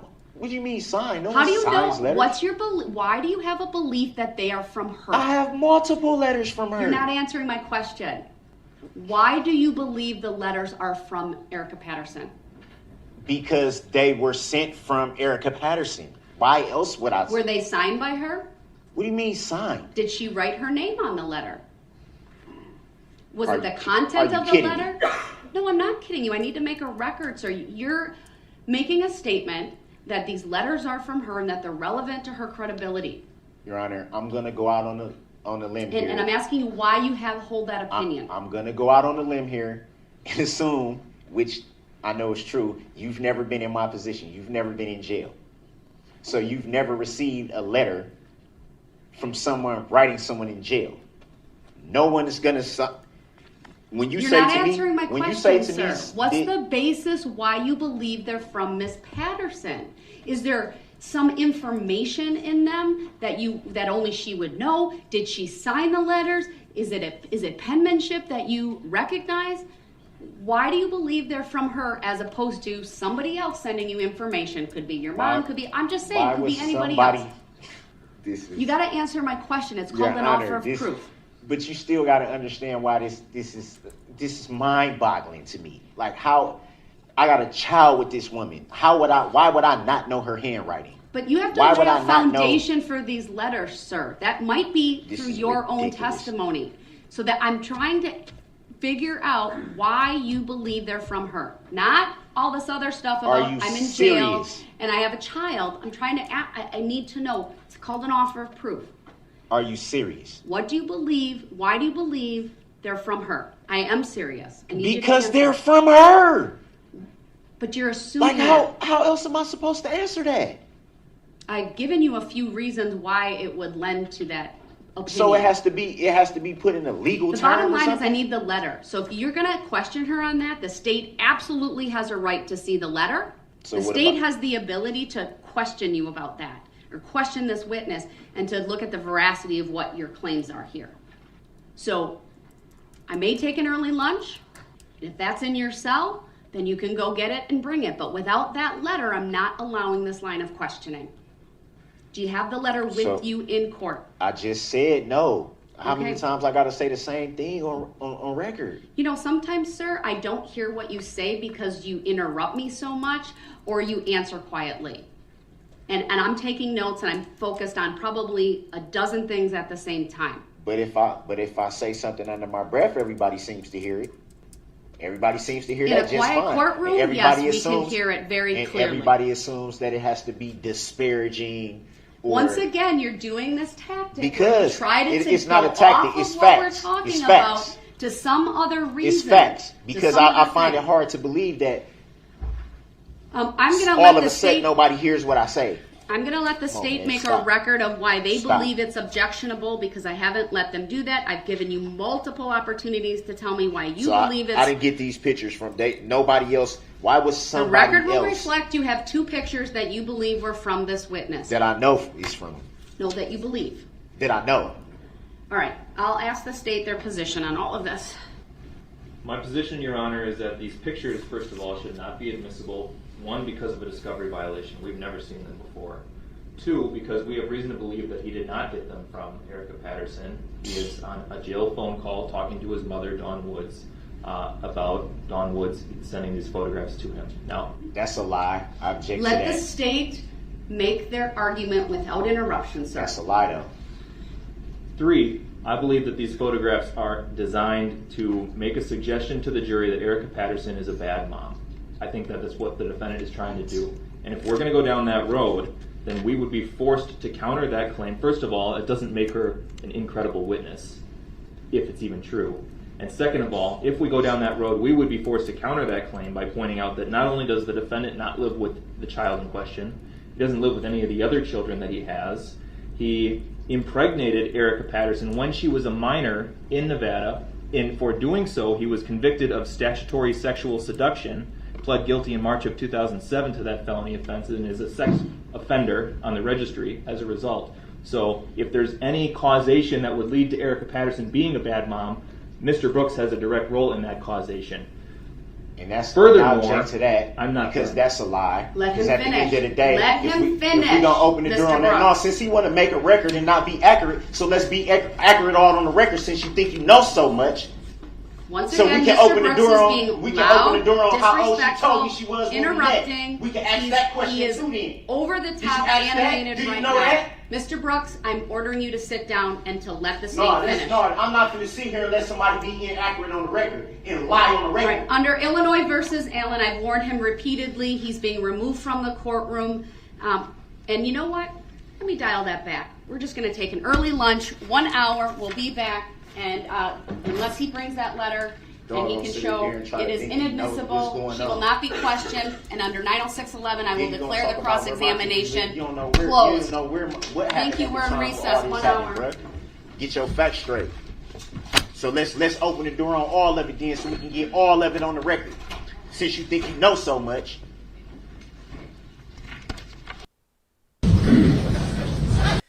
All right, so Christine says, Alien, how was your Thanksgiving? Did you eat meat?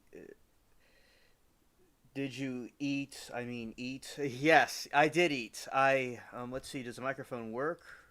It works, so people could hear me. Yes, it was a very good feast. I had the regular Thanksgiving food with some shrimp. It was a nice surprise, and I had macaroni. I had a good feast, and I had some pumpkin pie, and I had some other apple thing. So that is what I had for Thanksgiving. I also watched a movie. And she's suing her civilly, but they want it to withdrawn, so it's moving to federal. Okay, Fifi, thank you for the information. We usually the KR trial is a bit controversial right now. We're more focused on these other things that bring people together more. But thank you, Fifi, for telling me. I didn't know it was federal, but thank you for keeping me posted about what's going on with that trial. Okay. Yeah, so Christine, it was a very good Thanksgiving, and I want to shout out to all the people here hanging out with us and watching this with me, and thank you, Moki, for the alien links. I always like the links you send me. Okay. So now we will continue with these cartoons and then get into some other Brooks videos. Oh, is Christine scared? Scared? I don't think there's anything else I need to cover at this time, unless there's something from either one of the parties. From the state first? No, but we would like some. Okay, did you hear that the Suzanne case with the BAM drug might not be televised? I didn't even know that trial was going on. I have to see what this is about, but thank you for letting me know it's not going to be televised. Okay, let's see what this is about. I'm going to briefly talk about the Suzanne trial thing. Okay, let's go.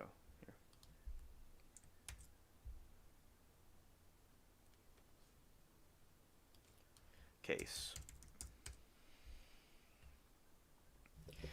The BAM drug case is crucial new development in the murder investigation of Suzanne Morphew, linking her husband, Barry Morphew, to her death. For a second time, BAM is a powerful animal tranquilizer that it's probably BAM rather than BAM, was found in Suzanne's remains, and that only Barry had access to in the area.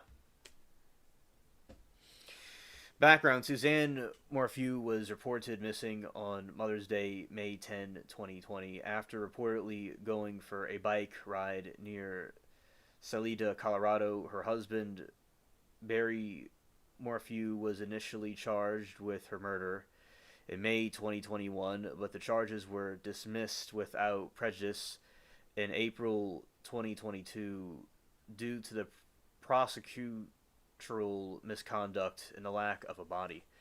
Suzanne's skeletal remains were discovered in September 23 during the unrelated search in remote area Saguache County, about 40 miles south of her home. This discovery, along with subsequent forensic analysts, led to the new grand jury indictment against Barry in June 25.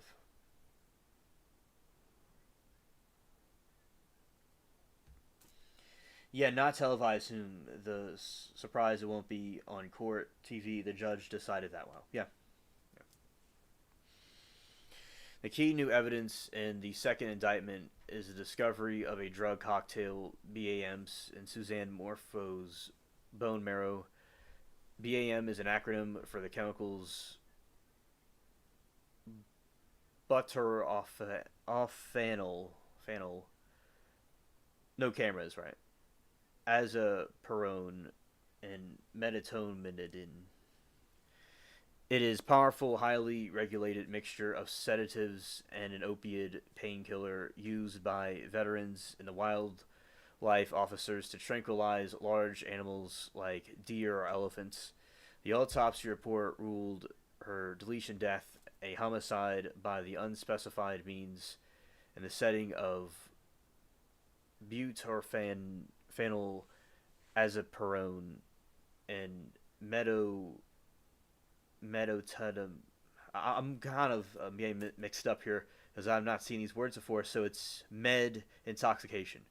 The presence of metabolites in her system indicated that she was alive and her body had begun to process the drug before death. This suggests the contamination was not post-mortem. Yes, Brian Walsh trial starting Monday.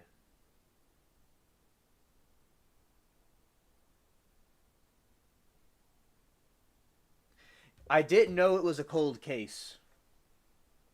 I know about that case. I thought they just weren't airing it anymore, but I know about that case. Yes. But thank you for the extra details I wasn't aware of. Okay. All right. BAM, 3 drugs. Okay. Yeah, Brian Walsh is Monday. Yes, that's true.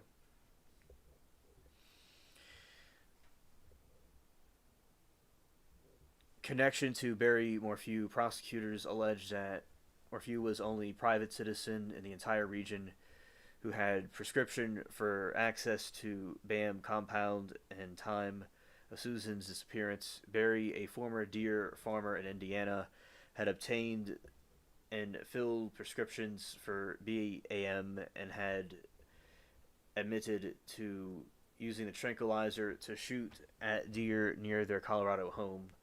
Plastic surgeon cap believed to be from a tranquilizer dart was found in the couple's dryer.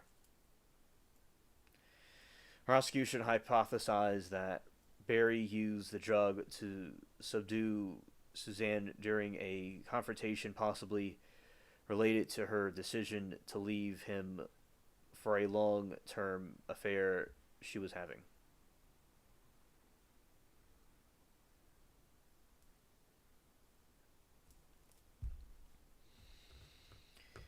Yeah, Brian Walsh is going down, definitely.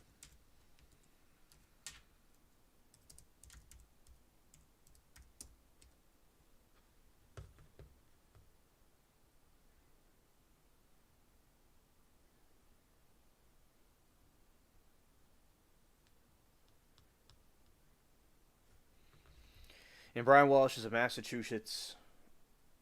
I think that is the only case, yes.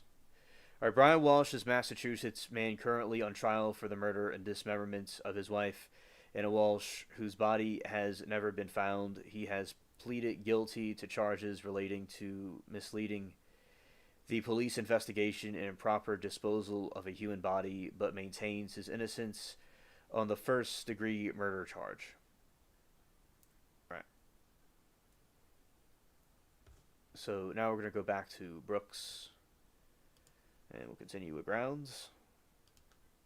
Further direction from the defendant as to who he wants here tomorrow morning and tomorrow afternoon, if he wants us just to continue that list that he originally provided or if there's an update.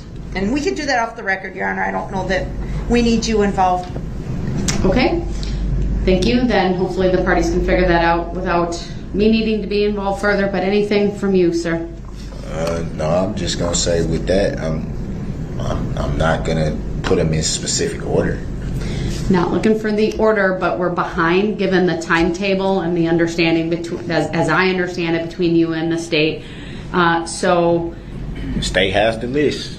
well, based on the groupings that you gave to the state, it sounds like we got through only one from each kind of category. So we'll go back to the first would have been Thursday morning. You need to call the rest of Thursday morning. Was there 2 left of that? Yes, correct. So let's do Thursday morning and Thursday afternoon. The people you designated, I'm going to direct the state to have here tomorrow morning. That's 4 witnesses, whatever order of those 4. And then how many does that leave? Because that's what I'm trying to doing good with math this late in the day. 4, so 4 in the afternoon then. So our hope is to get through all your witnesses. I can say this tomorrow for the record. One witness I intend to call tomorrow is not going to be 35 minutes. Fair enough. Do you plan to call that person in the morning or the afternoon? I'm leaning towards the afternoon. If the morning goes pretty. Can you tell me which list they were on when you gave it to the state? Was it Thursday afternoon, Friday morning, or Friday afternoon? I didn't put them on days, but I believe they were in maybe the second floor names. If you just want to tell me who it is so we can prepare so that person is told to come in the afternoon rather than wait through the morning? I don't want to say who it is. Well, I want the person to be here when we're ready to go, but... They were here today, if that helps. Yeah, I know who it is. It's Erica Patterson, Your Honor. There's no mystery here. Maybe All right, it is, that's maybe what I it isn't. would have... That's kind of who I thought it would be as well. So... I'm going to have her come tomorrow afternoon then. Okay, I'm not we will gonna have come you in the here at morning. 1 o'clock tomorrow afternoon. So we Thank need to be you. mindful of people's schedules. Thank you. We'll have everyone else here at That's 8:30. interesting because what if that was not who I was referring to? Then you need to tell me right now so I can make an alteration to that. Come on, Judge. Sir, we're at the end of the 3rd week of trial. So I can we need at to least keep be this fair? moving Can we along. at least be fair and say that's not due to me though? That would not be fair to say. How? It's how? The state said that they needed 5 to 7 business days to present their case. Did they or did they not say that on the record? And there's So it how doesn't did matter how we got there at this point. I'm trying Then they my need to chop, darndest chop. to get all the Should've been witnesses chop, chop. done. So I'm directing the state to have Miss Patterson come tomorrow afternoon. If that's and the what I was other referring witnesses, to, which I wasn't, but everybody think they know what I'm thinking. then you need to tell them if it's someone else, and if you want her here in the morning. I'll then say that- this. Everybody that was here today that didn't get called, have them here tomorrow. So that'd be 1, 2, 3, 4, 5 people. And you need to tell me who you want in the morning, not by the order, and who you want for the afternoon. Otherwise, I'm going to make the order that I just made. No, how you gonna make the order for me? Under 906.11, sir. No, you can't. I can call. I have the right to call them in the order that the state didn't have to have an order, and I'm guessing. No, but the correct me state's if I'm wrong, but helping I'm- you out in terms of the order, They were helping me out with serving. and the they're helping you. subpoenas. Not the order of how I would call the witnesses, but the subpoenas. And I gave the state. Do you want to be responsible for calling each person tonight and telling them what time they need to be here, or should we let the See, state here we do go that? with this again. There's something that's impossible to do. That's not true. You have How's it access not to true? a phone. So somebody's gonna answer a collect call from someone they don't even know. Nobody in this courtroom will answer a collect call and pay for a phone call from not somebody my that you understanding not know. of how it works at the jail. That you can. Yes. There's other means to make phone calls. There is no other way to utilize the phone. Well, maybe I'm wrong on that, but be that as it may, the state is helping you out. This is to make tomorrow go as smoothly as possible, to be effective, and to use all of our time wisely. Your Honor, with all respect, I did what was asked of me to do. I provided them with the list of the witnesses that I will call. I just And I stated before that I would not put them in order, and the state accepted the list that I gave them. So why, at this point, is Who are the witnesses who are here being today? a problem? Kohler, Douglas Kohler, Detective Guth, Erica Patterson, Christopher Bertram, and Jason Hayes were here today, in addition to Miss Reimer. Miss Reimer's now done. Nicholas Kirby was also here today. He's done. If we are going to continue to assist Mr. Brooks in getting these witnesses here, we need to have a reasonable time schedule. These witnesses don't just show up by the tooth fairy. We have to communicate with them. They have jobs, they have families. I've explained this 3 times to Mr. Brooks. If he wants our assistance, objection. She can chill with all that. She can chill with all that tone. Hold on. I know. Get on that if that's what it is. Hey, I know it's been a Definitely long get on day. that. Let's keep this civil. That's what I'm trying to do, but So she gonna have to tone it down. I think both of the parties are getting a little For real. frustrated. I'm getting frustrated. So, Kohler, Guth, Hayes, Patterson. I missed a 5th. Bertram. Guth is a police officer, right? Yes. I know who Eric Patterson is. How about Kohler, Hayes, and Bertram? Are those citizens? They're citizens that relate to the parade, I believe, and post-parade, not the DV. It seems to me that even with one of the witnesses taking more than 35 minutes, that doesn't fill up the whole day. So we need to have some other people on that list for the afternoon. So I will just continue to work in the order of the list that was provided, Your Honor. I think that's the only reasonable thing we can do at this point, or we can do it alphabetical, or we can do it by random lot, because I don't know really what else to do. By the list that was given. What was the order of the list that you were given? The first 3 were Kirby, Kohler, and Guth.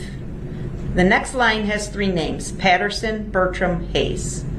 The third line has 3 names: Reimer, Aldrich, and Lescano.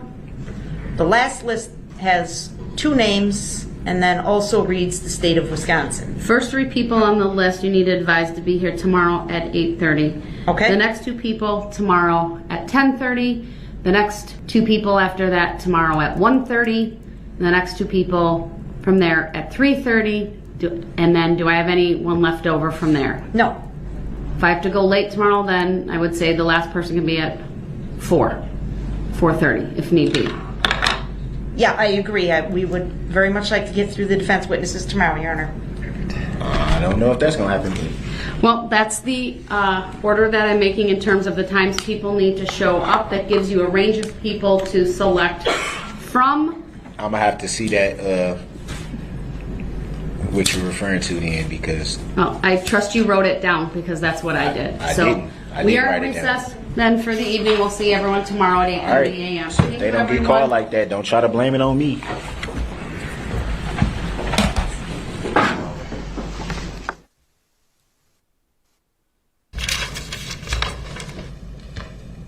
To be blunt, which I've been since the beginning of this trial, obviously, I see the whole strategy here by the prosecution. I see right through it. Don't have any cross-examination, mainly because you've already schooled the people getting on the stand on how to answer certain things. Well, that is completely speculative on your part without It's any obvious. basis in law or fact. It's obvious. Sir, you said you wanted to raise a legal issue. What's the legal issue? The legal issue is how is the state allowed to coach the You're people getting on the assuming they stand? spoke to them and coached them. It's obvious. I'm not stupid. Well, I disagree with that, sir. Again, you could ask All of a questions to sudden- lay a foundation all of a sudden the with state these don't got, witnesses. all of a sudden, for the first time in trial, all of a sudden now they don't got no cross. That's clearly a rush to try to get through the case. Hurry up. We just gonna let these people go. Well, this is And not- argument. Come on, man. This is argument on your part, I sir. see It through is pure I commentary just at want this that on point. the record. I see through it. I find that All right, very. I'm having the jury brought man. out. I'm instructing you to Come on, avoid man. the commentary when the jury comes out, or you will I didn't forfeit say- your right to be I didn't say present. nothing. Before we do that, there's an issue that we do need to take up. So as long as the jury's out, we should probably discuss that. I would like to provide the defendant and the court with a copy. So that had to be said. So it's the defendant. That's not how it was said. That was how I said. completely You want to run the disagree. record back? Mr. Brooks. So I'm the only one. I got one. I got one ear that work, and I heard that. This is to benefit you so that you understand Ain't none of your this to benefit me. witness So let's has be a clear about prior that. record. Your Honor, when I leave the table, I'm away from the courtroom and I have to elevate my voice. So can Your you Honor, tell- I can you believe he explain? has 7 prior convictions via OWI second from 2006. All right, I need to take a break. This man right now is having a stare down with me. It's very disrespectful. He pounded his fist. Frankly, it makes me scared. And we're taking a break.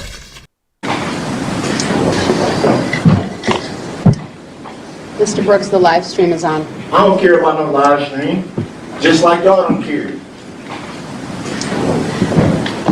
All this political, this the show. Y'all to put y'all getting told what to do. Mr. Y'all Brooks. getting paid what to do. Mr. Brooks, look at me for a minute. Mr. Brooks.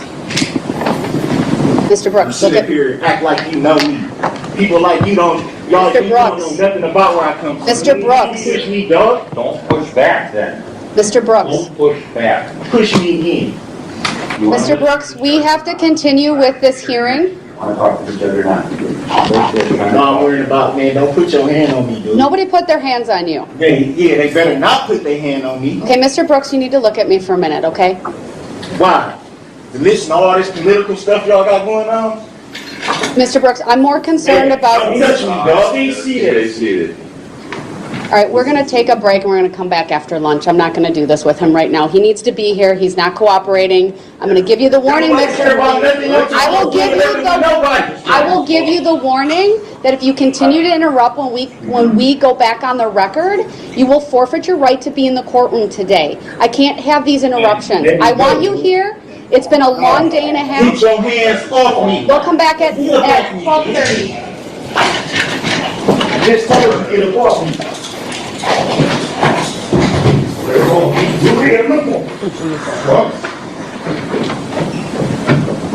12:30, everyone.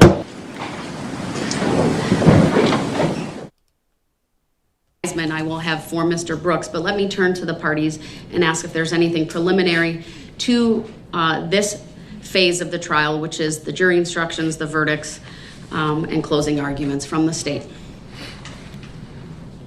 No, Your Honor, thank you. All right, anything else from you, sir? Yes, there is. Yesterday, I stressed to the court numerous times about me not understanding the proceedings, and essentially how decisions are being made on my behalf without my understanding or giving consent. The court made various rulings yesterday. I made findings and ultimately made some determinations. I stand behind the record that was made. I'm not going to explain it further. So a lot of those decisions were made when I was not present in the courtroom. I was in the other courtroom, correct? That is true, sir. Is that correct? The record will indicate when those were made and where you were. I can't see the record though. How am I supposed to know what the record will reflect? Sir, the decisions were made yesterday. I'm not revisiting them today. They need to be revisited, and it also needs to be talked about. Subject matter jurisdiction that has yet to be proven for the record. I'm still trying to understand, Your Honor, how you made a judicial determination on my behalf, which I did not give consent to, as you say, I forfeited my right to testify, which I never did. I never said I wanted to. I never said I didn't want to, but that decision was made for me. Also, the decision for the defense to rest its case was made for me, which I did not consent to, nor did I say I was ready to rest, or nor did I say I was ready to rest. I'm trying to understand how all these decisions are being made without my consent, without me waiving any rights. I'm not understanding how, because none of my answers were unresponsive. I just didn't answer the way that Your Honor wanted me to answer, but I stressed yesterday, if I don't understand something, how am I supposed to answer a question that I don't understand fundamentally? It's not me saying yes or no. And it's not me saying, okay, I want to waive this or that right. And I'm not trying to make an argument with you in any way. I'm just seeking to understand how these decisions are made. If I'm letting the court know and I'm putting the court on notice, hey, I don't understand this or I don't understand that. Any other things? Otherwise, I'm prepared to address each one of those. Yeah, there was a mention of if there is a conviction in this matter, there is a mention of sentencing, which I'm assuming there'll be some type of people may want to speak. I know if there is a conviction on my half, people would definitely want to address the court. There'll be a lot of affairs that need to be put in order, obviously on my side. If it pleases the court, if there is a conviction in this matter, I would like the sentencing to not be so quick. I'm asking if it pleases the court for the sentencing to be held off into a later time, not a day or two or a week, just so that affairs can be put in order properly and so that the people that want to come in and speak will have the opportunity to address the court. I think if that's that a fair pleases, request, sir. If that pleases. I think that's a fair request. I thought about that more overnight, that in the event there is a conviction, that I would like to give the parties an opportunity to do that. I have no idea how many people would want to speak. My inclination would be, again, and this is not set in stone, if there is a conviction on any of these counts, I may ask the parties to just come back in on Monday, October 31st with kind of a proposed plan of how many people do you think will speak on your behalf, how long do you think it will take, so that I can look at my calendar and then set aside the appropriate amount of time. I certainly don't want to rush anything, and I think that's a fair request that you're making. Thank you.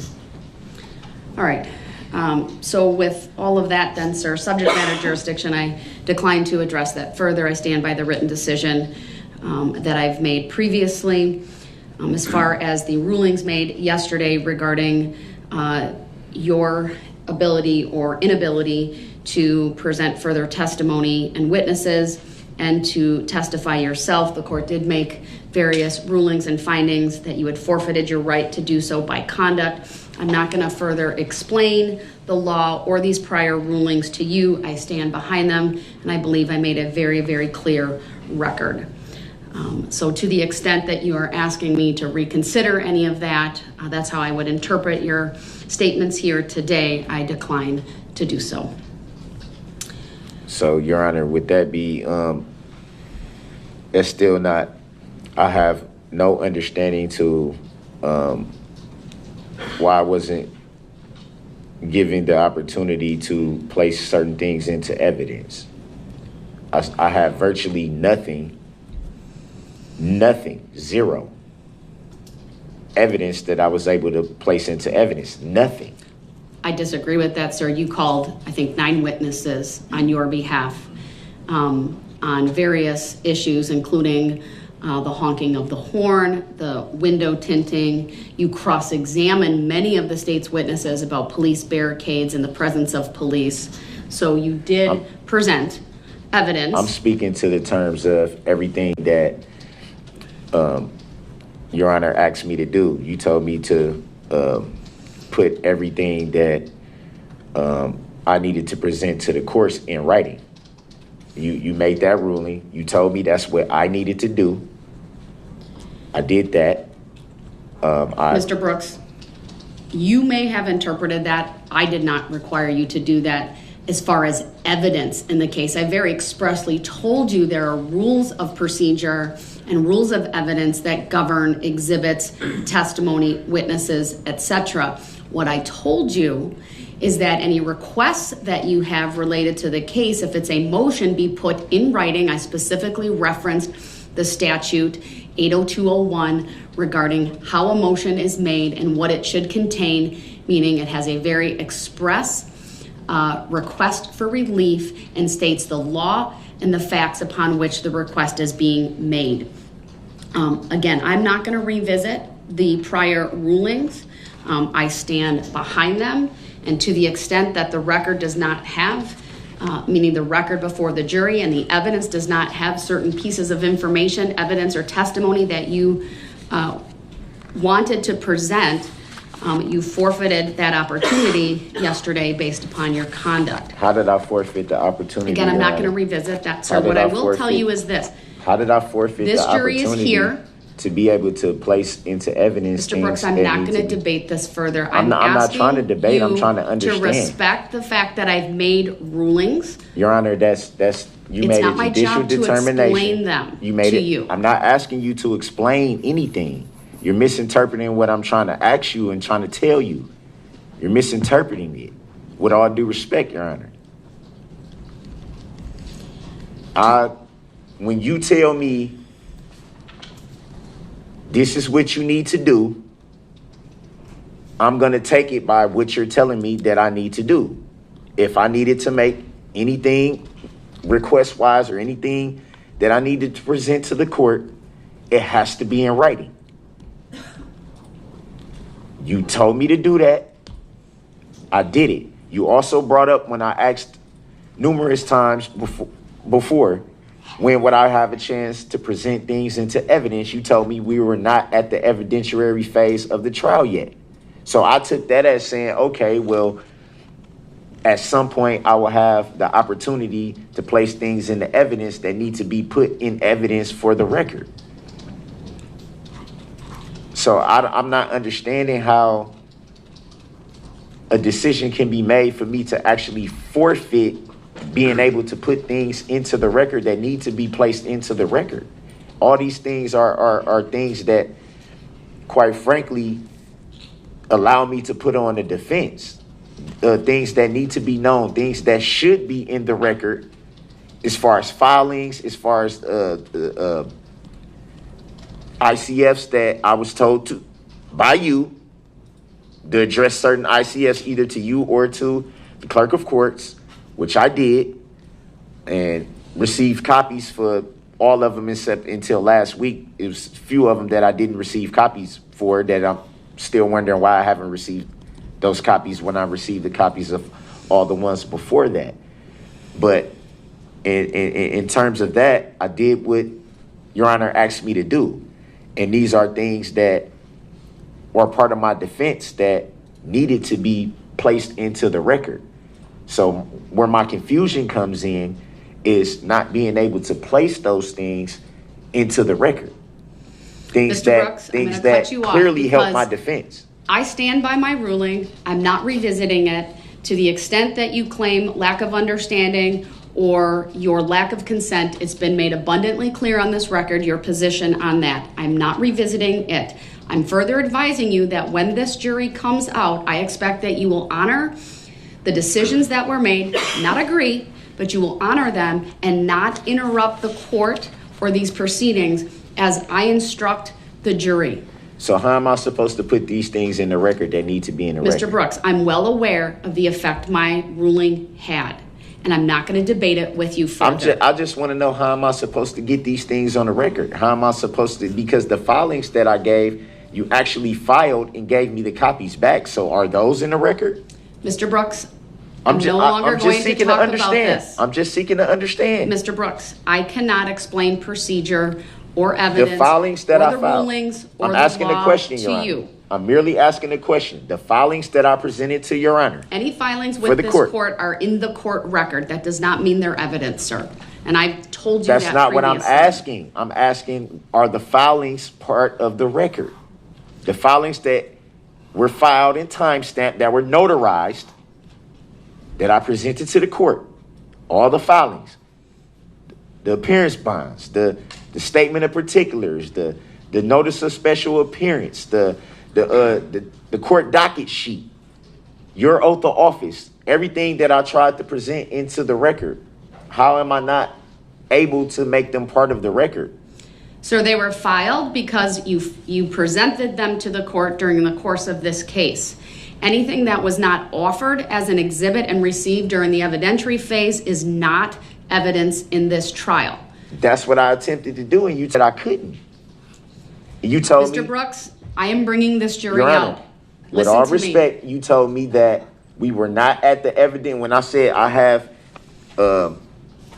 exhibits as well, I have stuff that I want to put into the record. I even asked, I said, Mr. may I Brooks, give an offer into evidence? I'm going to stop you things. once again. I'm not going to have this discussion and debate. The evidentiary phase of this trial is closed. It should not be, though, Your Honor. I understand your lack of consent. Your objection So when would I be is able to noted put? for the When record. would I be able to put vital information into the record, which I haven't had the opportunity to do? That opportunity has closed for you, sir. So you saying basically you're prejudicing my defense by me not being able to present things into evidence, offer into evidence, filings and important paperwork and documents. Mr. Brooks, and you How am I forfeited not- your right to do that by your conduct yesterday, and I stand behind that decision. I asked, I'm going I asked to do the before following, yesterday, sir. Your Honor. I'm I going to asked do the this following. before yesterday. You have not honored my request to you that you cease debating me on prior rulings I'm not trying of to the debate. court. I'm trying to understand why my due process is being violated. Mr. Brooks, the record speaks for itself. No, the record I am does going not. to take it a does not. 5-minute recess. When I come back out, the jury played the video. The lyrics of that video probably would have been prejudicial. Originally, I wasn't going to ask for volume. Then I did because he pushed it again, and his voice and his mannerism of speech, I thought would have assisted the jury in identifying Mr. Brooks as the person in the video with the red SUV. However, you smartly asked me to play it without the audio, and I did that, and then I never went back to that. This is all to the benefit of this defendant who continues to suggest and impugn the integrity of this court and this prosecution without basis. He doesn't like it because the evidence is stacking up and stacking up, and whenever it does, his response is to accuse you, the court, or the prosecutors of being unethical and hiding things. There is nothing in law that prevents me from pulling something out of my briefcase right now and making it an exhibit if it's relevant.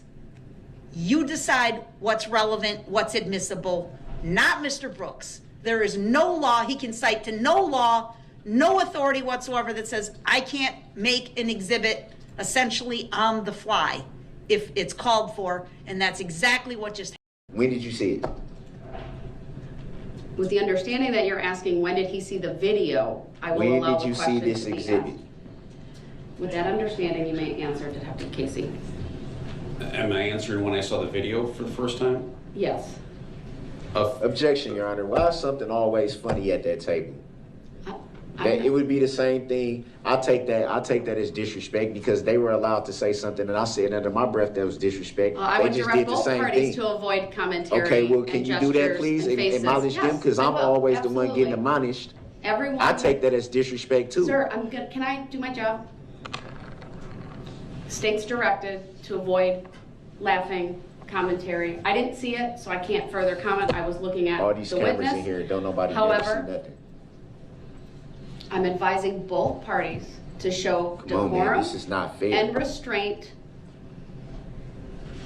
to I be would- respectful of this jury's time and attention, and to let them do their job by focusing on the testimony and exhibits and evidence that's presented. Go ahead, Detective Casey, you can answer the question about when you have seen this video prior to today. I saw the video within a few days of Mr. Brooks being arrested. I've reviewed it since then a few times. I reviewed it yesterday and again this morning, and now in court again. You said you reviewed it yesterday and this morning. If you had seen this video numerous times before yesterday and today, why did you feel the need to view it yesterday and today? Objection, argumentative. Grounds. Sustained as to the form of the question. Why did you need to review it this morning? Objection, argumentative. Overruled, the witness may answer. Because I wanted to be 100% sure of the content, and if there's any questions that were asked of it, I wanted to make sure that I would be able to answer them appropriately. And why was this, to your knowledge, why was this video never brought up in your earlier testimony? Objection, that's a Grounds. misstatement, Your Honor. Sustained as to the form of the question assumes facts not in evidence. If you had seen it numerous times before today, why did you need to see it again to make sure if any questions were asked, or however you refer to it? What would be the need to view again this morning something that you had viewed numerous times before? I will see what my Objection, compound, asked and answered, misstatement of the facts, argumentative. Sustained. Did you view the video this morning because you knew that the video would be made an exhibit this morning? Objection, assumes facts not in evidence. Sustained as to the form of the question. This is mind-boggling. This is mind-boggling.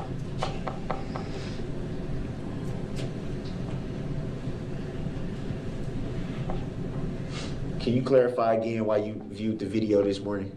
Objection, asked and answered. Sustained. So you're gonna sustain everything? It was already answered, sir. Next question, please. And I'm asking for clarification. Next question, please. I don't got no more questions, man. All right, thank you. This is mind-boggling. Detective, you may step down. I'll excuse the jury. What you people was trying to do is not fair. Hide things from the jury repeatedly. You don't tell them all the information Mr. they Brooks, need I'm to going know. to take up all of your objections outside the presence of the jury. I'd ask that you honor my decision to do that and you show courtesy and decorum. Because you asked. Mr. Brooks, please. Because you asked. That's the only reason, because you asked.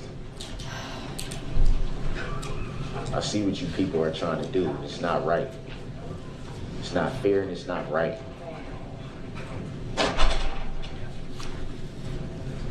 You can have a seat. Well, once the jury's outside of the courtroom, I'll take up the objections previously in the evidence. All right. First of all, Attorney Hopper, if you can make a record as to this exhibit and whether it's been turned over previously. It was previously included in the initial discovery that was sent initially to the public defender's office, and now we have a record that those 3 boxes were turned over to Mr. Brooks. Objection, I don't consent to being called that name, and it was not in the video footage that I have obtained. That video was not part of it. Do you think I would sit here and be this irritated? Mr. Brooks, I need to make a record, so just please sit down. There's no need for you to stand at the moment. I feel like standing right now. Please sit down. I feel like standing. All right, based upon the offer of proof provided by the state, and it was provided to prior counsel, that satisfies me as to that issue. That's I indicated I would. Inaccurate, Your Honor. Can we have the prior counsel testify to that then? Because Not at this time, sir. I have not obtained that. Right now, that was my first time seeing that as an exhibit. Mr. Brooks, I presume, and you can correct me if I'm wrong, but you're familiar with that video? Yes or no? What does that have to do with what we're talking about? Because I'm going to make a finding based upon what I viewed in that video, that there is absolutely no surprise to you. It appears to me, even without the video, that that's a music video, that you are in it, that the vehicle that has been the subject of this entire case, that red Ford Escape with the plate that's been testified to, is in that video. That video is relevant for a number of different reasons, the first of which it goes to identification of you, identification of the vehicle. You opened up the door through your cross-exam of Detective Casey about his ability to identify you in that video. And when I say identification of you, specifically as it relates to Detective Casey's opinion that that's you in the video, of course, it's ultimately up to the jury to determine that, and what relevance, if any, the evidence have, but you opened up the door for the state to show that video because you directly attacked the credibility of Detective Casey through his knowledge of it and the identification by him of you in it. Because the still image was of your back. Okay. So that opened up the door, and it's proper. There's absolutely no surprise to you that that video exists, and that is my finding as it relates to that. What do you mean by it's no surprise to me that it exists? That was not the issue. The issue was how was it made an exhibit at the last moment? How does it be made an exhibit out of the blue? That was the issue. The issue State can make an offer of proof on that because obviously they marked it as an exhibit. But with all respect, Your go ahead, Honor, you're Attorney mischaracterizing what I said, and the record needs to be clear. The issue that I raised was how does this, at the last minute, out of the blue, become an exhibit? That was the issue. Go ahead and make your offer of proof on that. Thank you, Judge. And another thing worth noting is the testimony of Detective Casey that this video was obtained from the defendant's own Facebook account as well. The court is well aware. He said social there's media. nothing that. He didn't say what it was. Sir, stop interrupting. We have to make a record of it. You've interrupted multiple times. I've been abundantly patient with you. Again, another interruption. So you need to be quiet and let the state make a record. Stop gesturing at me. Stop rolling your eyes at me. Stop mumbling. I'm looking right at you. I'm not rolling my eyes. No, you have throughout. I've seen it and I've made note of it. I'm looking at you. Okay, so are you asking me to be quiet or are you telling me to be quiet? Go ahead, Attorney Opper. Thank you, Your Honor. I'm gonna take that and as just asking. to indicate, Your Honor, this court has been abundantly patient with Mr. Brooks. He challenges the court's authority repeatedly. This court absolutely has the ability to tell him, sit down and be quiet. And you haven't done that. And I know why you haven't done that, Your Honor, and we appreciate that. He is not in control of this courtroom. You are. And he needs to respect that.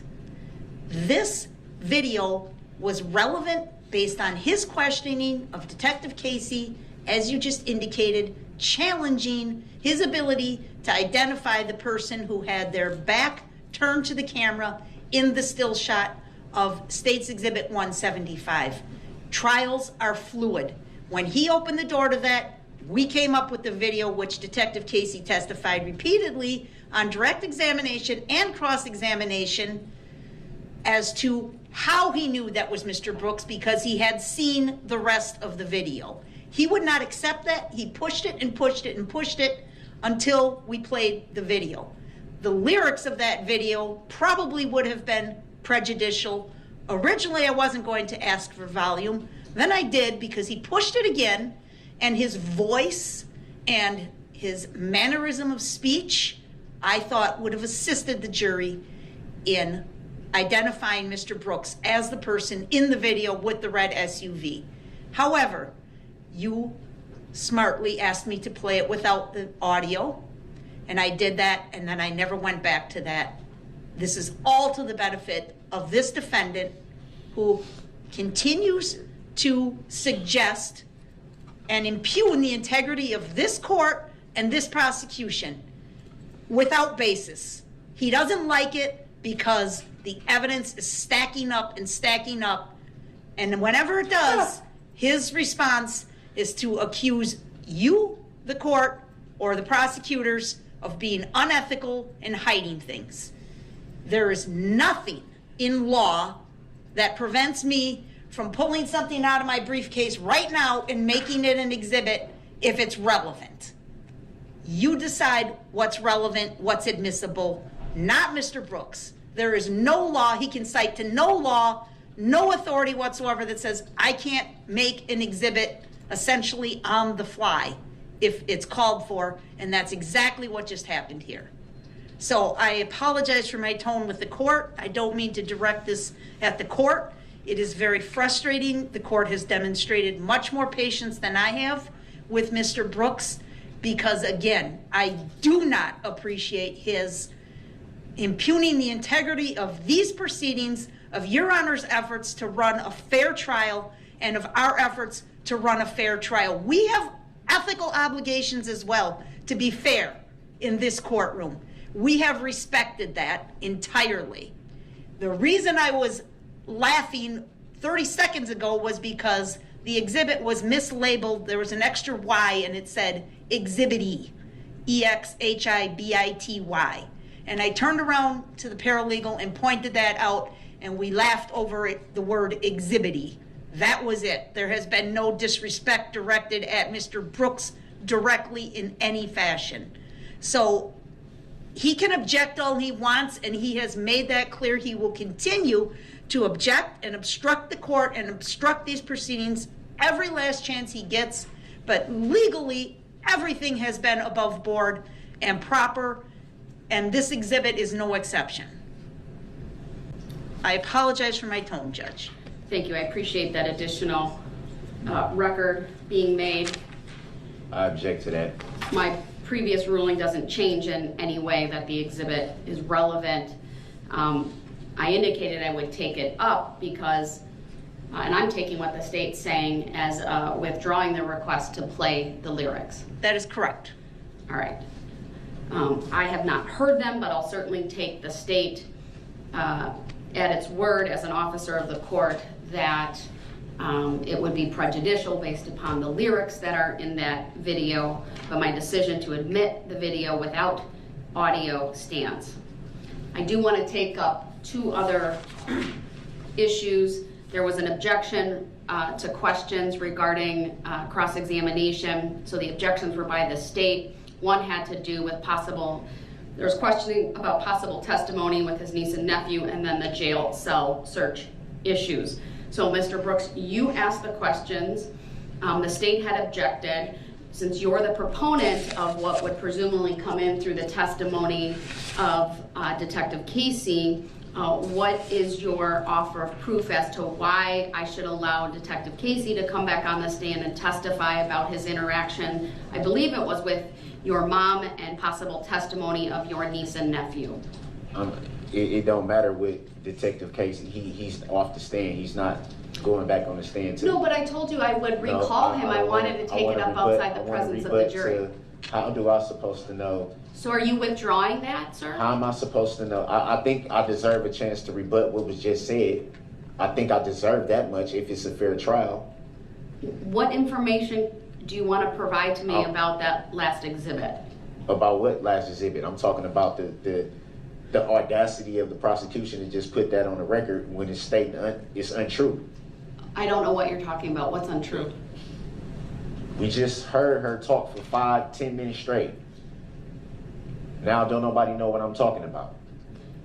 I don't know specifically what you're talking about. There's a reference made to what I'm supposed to know about the evidence stacking up and this and that, as if that has any bearing on what I still think and what I'm still going to present. It doesn't.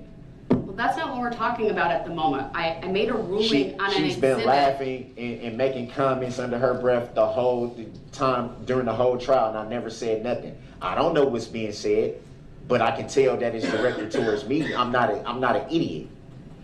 I haven't made any of those observations, I didn't sir. say What you. I've observed, I didn't say you, Your Honor. No. What I've observed is listen, please. Go ahead. For her to sit there and try to play it off as if she's not referencing to me, she must think I'm an idiot.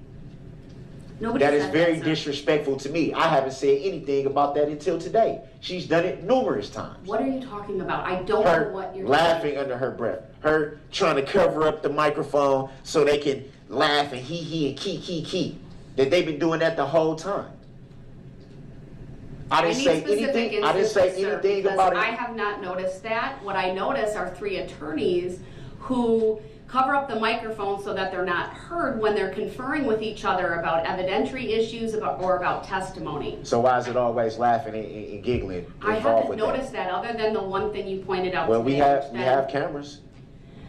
That's what the cameras Mr. are Brooks, for. let's refocus our attention on what we're here for, and that's Okay, this trial. then I take and that do as... you have anything I you take want to that put on as- the record? I'm putting it on the record if I get a chance. No, you need to let me finish. As it relates to the video and my decision to admit She it. just admitted that she just now came with the exhibit. It was not, she just said, she just made it an exhibit. It That was doesn't not mean an it wasn't exhibit turned before she over made to it you. one. So do you have some legal basis, sir, for your position? Because I'm not What do aware I of any. need legal basis for when she just admitted on the record that she just made this exhibit up No, right she now? didn't. That is a complete mischaracterization. Sure, she did not. That's what, so she wasn't Create implying the that by saying exhibit. that she can She did pull not make it anything up. out of her suitcase. So that's a figure of speech. Okay, so what is All right. it implying to? What would that be implying to? As attorney, How would anyone, all right, how would I'm anyone in moving my on position? because you're not How providing me would- with any how would legal any- basis. I didn't even for finish. me You told me that I can make the record. I'm attempting to make the record. Sir, as it relates to the video and my decision to admit it, do you I have just said that. anything- You didn't even let me finish. You're not letting me finish. You didn't let me finish either, Your Honor. Because you're not providing me. But You're how on a do you- rant, how do you know I you're wouldn't get to providing that if I commentary. didn't finish? You're not providing me with anything from a legal basis for which I would consider changing my mind. So the state's withdrawn their request to play the audio. Then why play the video at all then? I've already made a ruling on that. You're questioning the ruling. You're not asking me to reconsider it based on any legal basis. There should be a legal reconsideration of it. Then you need to provide me with the legal basis for that, sir. So I'm supposed to just come off that with off the top of my head? Yes. That's ridiculous. You're representing yourself. It's not ridiculous. It is ridiculous. So I was supposed to already come in here this morning to say, oh, a video is going to be shown off the fly at the drop of a hat. Let me try to find some legal thing to combat. How am I supposed to do that? The bottom line is you opened the door to the playing of that video. We're not talking about And the opening video no was doors. previously provided to you during discovery. We're not talking There's about opening no doors. We're talking about being fair. There's Because absolutely if I no would've did prejudice that, to Your you Honor, in with all terms due of respect, surprise with by all the due respect, exhibit. if I had Right. done that, I am going to move on if from I this had done topic. that, it would Mr. have been Brooks, a big I'm thing. advising you. Are you that asking you me? need. I'm advising you, sir. Oh, okay. I'm I don't know what that advising you means. to sit down and I don't be know what that quiet. means. And if you interrupt me again, you are on notice that you will forfeit your right to be present So in you're this holding me trial. in contempt Mr. for Brooks. the entire trial? Did you say the entire trial? I never said any such You said thing. for the trial. So what do Please? you mean? I'm asking, what do you mean? Mr. Brooks, you continue to That is come not, at me. I don't consent to being called You that name. continue to fight with me. I'm You not are fighting being with you. disrespectful. I'm not fighting with you. I'm not. I'm But going to give you said I one would have last the chance to make the opportunity to record. sit down and be quiet so I can make a finding Are you as it asking relates me to to other do things. that? Are you asking I me don't to need do to that? ask, I'm telling you. Thank you. There were two other issues that came up that I advised the parties I would take up outside the presence of the jury and give, if appropriate, Mr. Brooks the opportunity to ask further questions of Detective Casey. There was questioning by Mr. Brooks about possible testimony and why it had to do with it was in the context of him questioning Detective Casey about speaking with Dawn Woods, his mother, and about a time in August, and there was some reference to his niece and nephew. And I sustained the objection. I wanted to take it up outside the presence of the jury. That's the first issue. The second issue was the questioning of Detective Casey by Mr. Brooks related to the jail search. Do you want the opportunity to question Detective Casey about either one of these two topics, is my first question. Okay, why was it an issue with me bringing it up? Mr. Brooks, I'm only going to ask you one more time, and if you don't I'm saying, answer it if I don't correctly, understand, then I if I will don't understand what was the problem in the get-go with the question, how am I supposed to answer it now? Mr. Brooks, listen to me, please. I'm going to ask this question one more time. Man, It calls for I a don't like, yes or I don't no. like your tone and the way you're talking to me. I don't. Mr. I don't Brooks, appreciate it. Sit down. I don't care if you don't like my I'm not tone. gonna- You've I'm been not gonna pushing sit my down. buttons all day throughout this entire Okay, you've been trial, and pushing I my have buttons showed too? the utmost of respect No, for you you, haven't. and I don't Absolutely appreciate not. you impugning the integrity of this court. If that's I what you want to don't. call it, that's fine, but it's not Stop accurate. talking. What you mean stop talking? I need to make a ruling. Okay, Well, I'm purposely not putting you in the other courtroom let's right talk to now. each other like adults then. Mr. Because Brooks, I've never told you to stop talking. I'm going to ask this question one more time, and if he doesn't answer it, I'll take it as a no. Do you want the opportunity to question Detective Casey regarding either his questioning or meeting up with your mom and your niece and nephew about possible testimony, or the search of your jail cell? Yes or no? What was the problem with me asking the question All right, about he's the not jail answered cell? my question. We'll move on. I'm trying to understand. If I Answer. Yes. All right, thank you, Detective. I don't have any other questions. Any cross-exam for this witness, sir? Yep. All right, thank you. Begin when you're ready.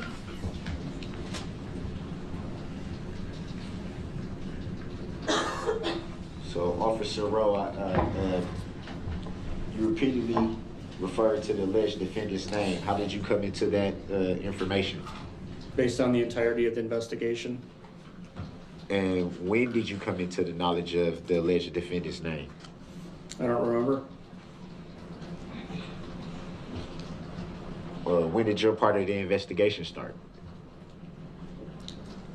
After he drove the SUV through the parade, I was called at home to come in and help the departments with the investigation.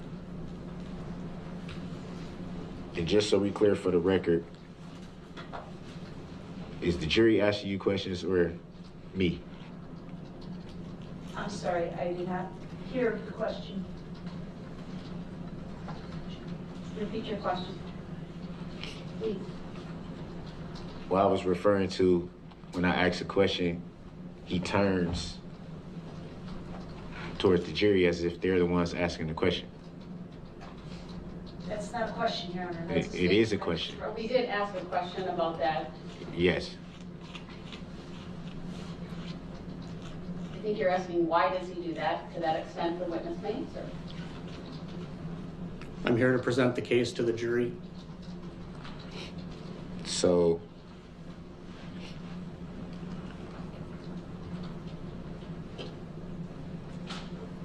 I follow that fundamentally.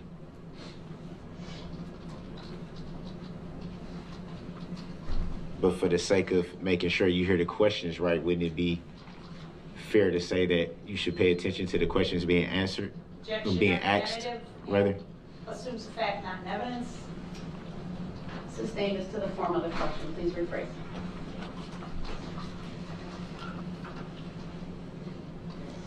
Wouldn't it make sense to focus on the questions so you can hear them clearly? Objection, argumentative, still assumes the fact, not in evidence. Sustained.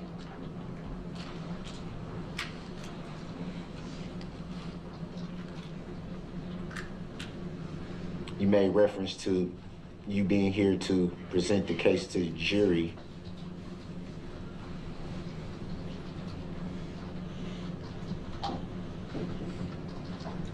So is that the reason why you decided to testify? Objection to the relevance. Grounds? Overruled. The witness may answer. I don't understand your question. Were you able to hear my question clearly? I don't understand your question.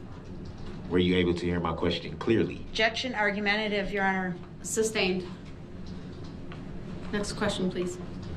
Or rephrase the previous question to the one that was asked just now. What was not understood about the question that you were asked? Objection, argumentative. Grounds? Sustained as to the form of the question. Please rephrase. What wasn't clear about what I was asking? Same objection, Your Honor. Grounds? The objection is sustained. Let's go back and ask the question that he says he didn't understand and rephrase it, please. Or move on. Your choice. Was your sole reason for testifying here today? Objection, relevance. Let's let Mr. Brooks get the question out. Go ahead. Apologize, I thought that was it. Are you testifying today strictly to prove your case to the jury? Objection, misstatement of his testimony. Grounds that that's what he said. Sustained as to the form of the question, misstates the prior testimony. That's what he said. So why did you decide to testify here today? Objection, that's a legally inaccurate question, Your Honor. Please rephrase the question. I'm sustaining the question asked as to the form of the question.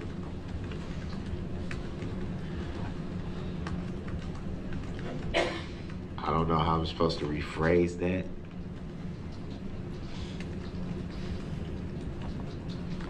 Without having the same form of the question. That helps. I'll rule if there's an objection, but ask a question, please.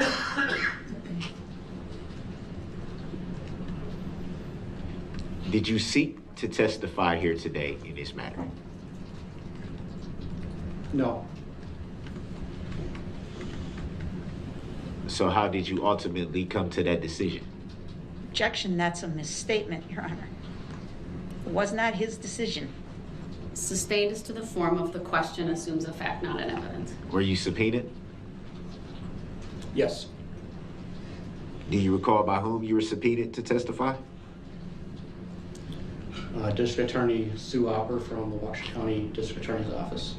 And at that time you were subpoenaed, you decided to testify? I don't believe it's my decision.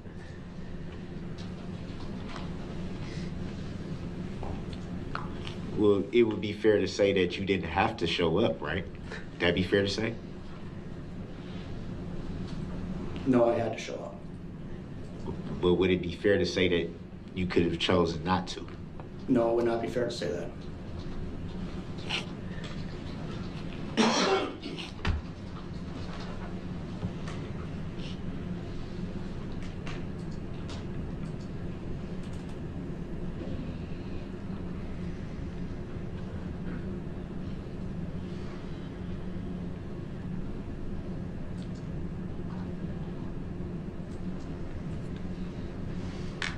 Exhibit 131 that was shown to you. Have you seen that video footage before today? Yes, I have. Do you recall who showed it to you before today? I don't recall who showed it to me. Would it be fair to say you've seen it multiple times before today? Yes, I've seen it a number of times. And do you recall when you were first shown that video?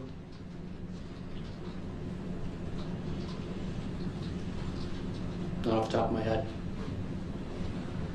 Was it the same day of the incident, the days following, sometime after? I don't recall when I saw the video the first time.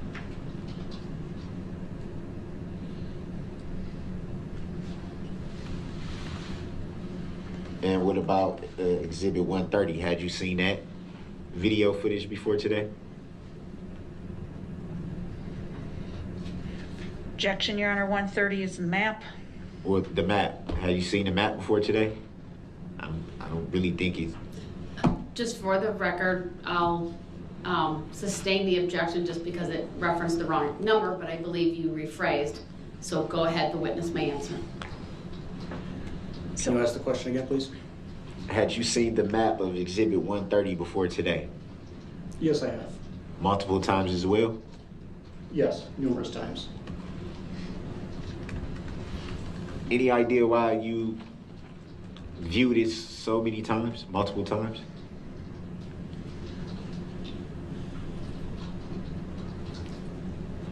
Unsure.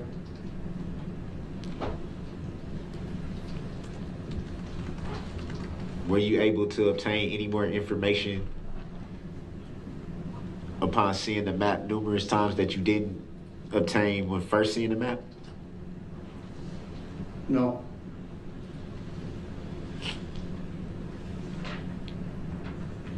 So it would be fair to say you pretty much knew what the map was detailing each and every time you saw it? Yes.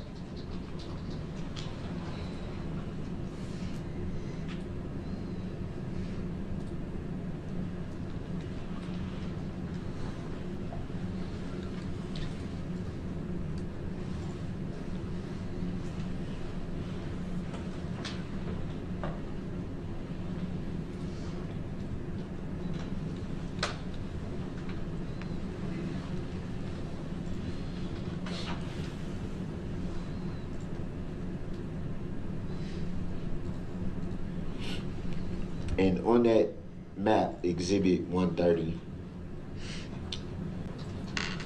you made reference to at some point the dotted line, and it stops at some point. That'd be fair to say? Could you be more specific? The dotted line that was referred to on the map. Do you want the map brought up? Would that be helpful to you? Or maybe might be helpful to him. He's got the large map, but if you want to... So, if you can see the dotted line on the map behind you, Yes. is it fair to say that the dotted line stops at some point? Around Central Avenue, maybe? Yes, there's a couple lines that seem to come to Central Avenue or egress out of Central Avenue that do stop. And you stated that, well, what was the reason that you stated that that line stops, the dotted line? It stated that it's because we don't know the exact location where you crossed the street to get over to Elizabeth Street. And why, were there no cameras present at that point, or how did you lose the path of travel at that point? We didn't find any cameras or any eyewitnesses in that area. So it would be fair to say at that point you weren't sure what happened. I know that you crossed the street at some point. We just don't know where. How do you know that? Because you were arrested on Elizabeth Street. Did you see any crossing of, I think you said that was West? Would that be West Avenue that you were referring to, that you don't see any crossing of? What's your question? Is that West Avenue that you stated that you didn't see any crossing of? That is Northwest Avenue. Or Northwest Avenue, I'm sorry, I don't know the streets. Northwest Avenue.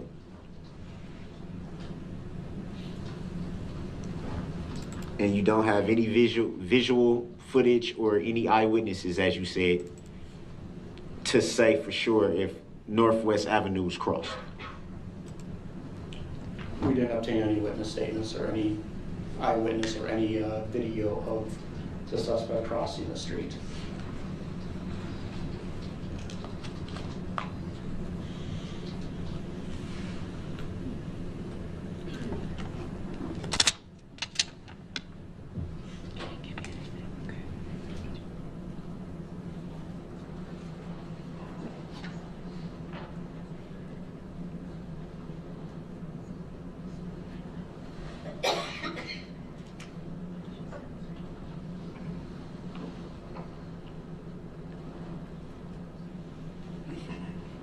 And what day were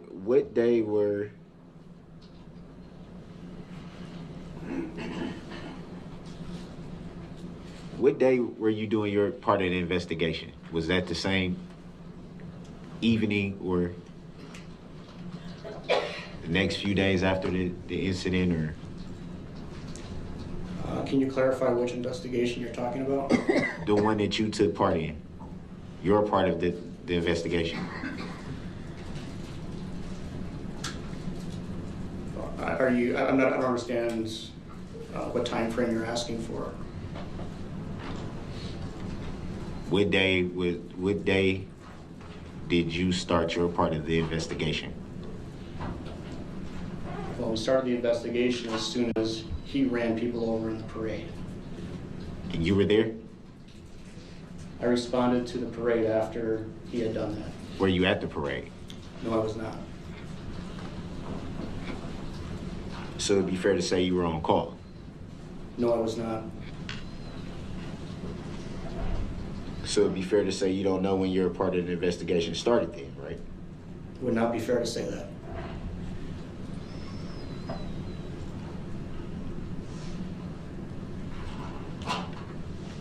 You don't recall what time it was when you started your part of the investigation? As soon as I responded. And you don't recall when you were dispatched to respond? It's in my report. I don't remember the time exactly, but it's in my report. And at that time, did you know the identity or name of any alleged suspects at that time that you were dispatched? The time that I was sent to the city of Waukesha, I did not know the identity of the suspect.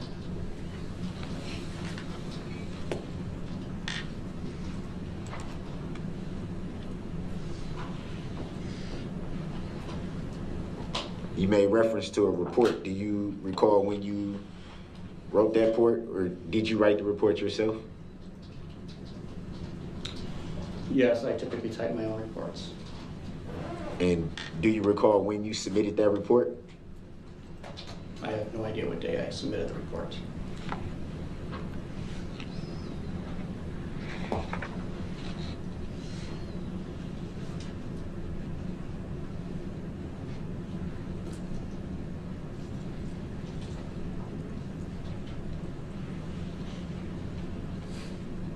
So when you were first dispatched, what did you do? I drove to the city of Waukesha and met with members at the Waukesha Police Command Unit.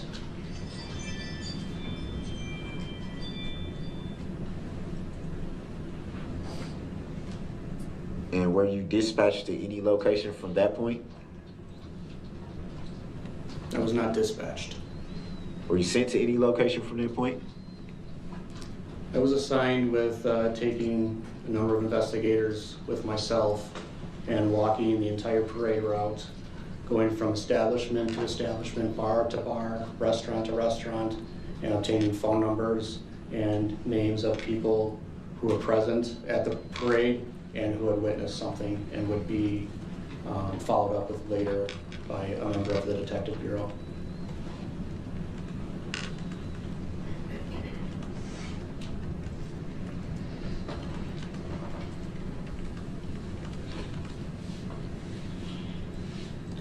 So it would be fair to say you did some interviews at that time? Yes. Do you recall how many? No.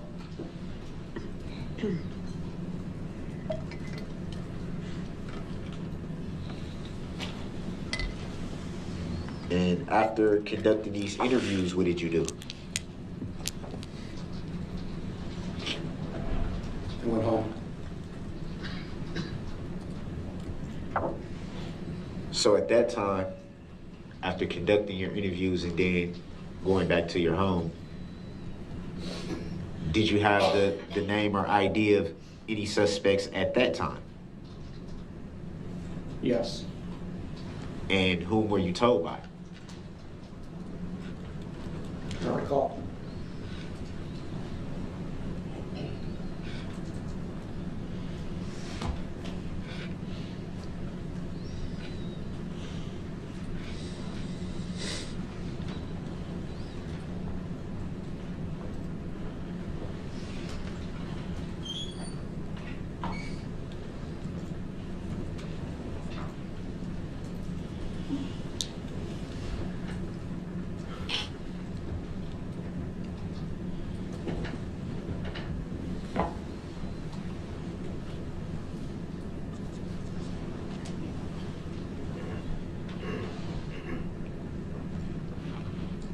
Do you recall who you submitted your typed report to?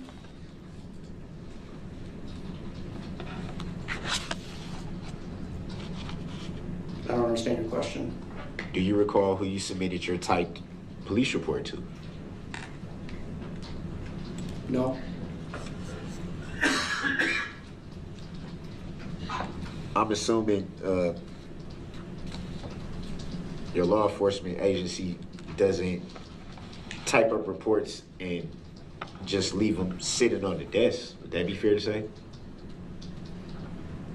That'd be correct. Any reason why you wouldn't recall who you gave your report to? Well, it's electronically submitted. And from there, does it have a specific sergeant or lieutenant or captain or someone that it goes to from that point? If you recall, or if you know? I wouldn't know. So it'd be fair to say, once you type a report and submit it, you're not sure who sees it? Correct. Would you say it's fair that because of you not knowing who your report is submitted to, that your report can be altered in some kind of way? Especially being that you don't know who sees it? The reports are done via PDF style reporting. It's protected by my username and my password. And when it's submitted, it's usually not altered unless I request it to be altered.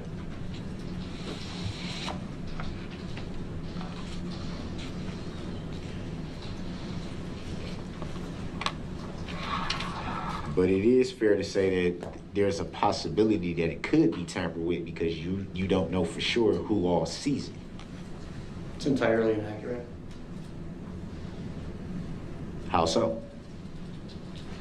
My report is accurate. Right? My report is the way that it was written, the way that I wrote it myself.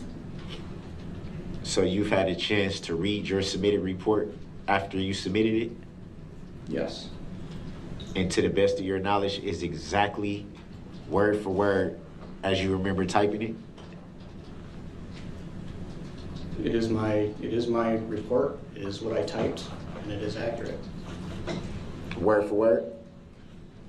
Yes.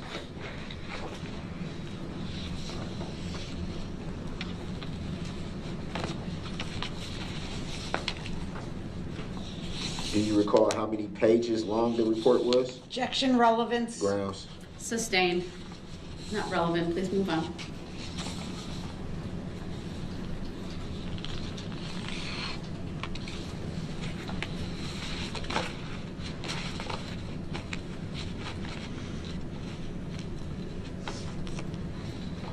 Do you recall if the report was lengthy? Objection, relevance. Grounds. Sustained. Next question, please. Grounds for the sustain. Relevance.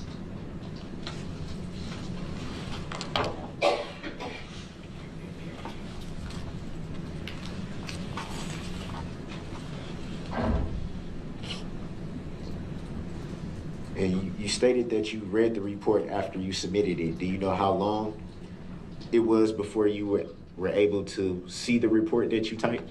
Objection, relevance. Grounds. Sustained. Well, he already answered that. Then I'll object as asked and answered, Your Honor. Sustained. That question wasn't answered, but okay.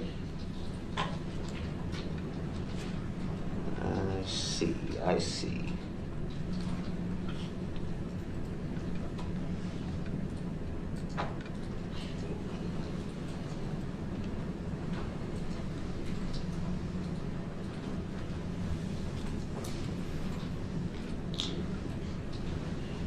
Do you recall when you typed your report? Objection, relevance. Grounds. Sustained. Not relevant. How's that not relevant if he already answered that he typed a report?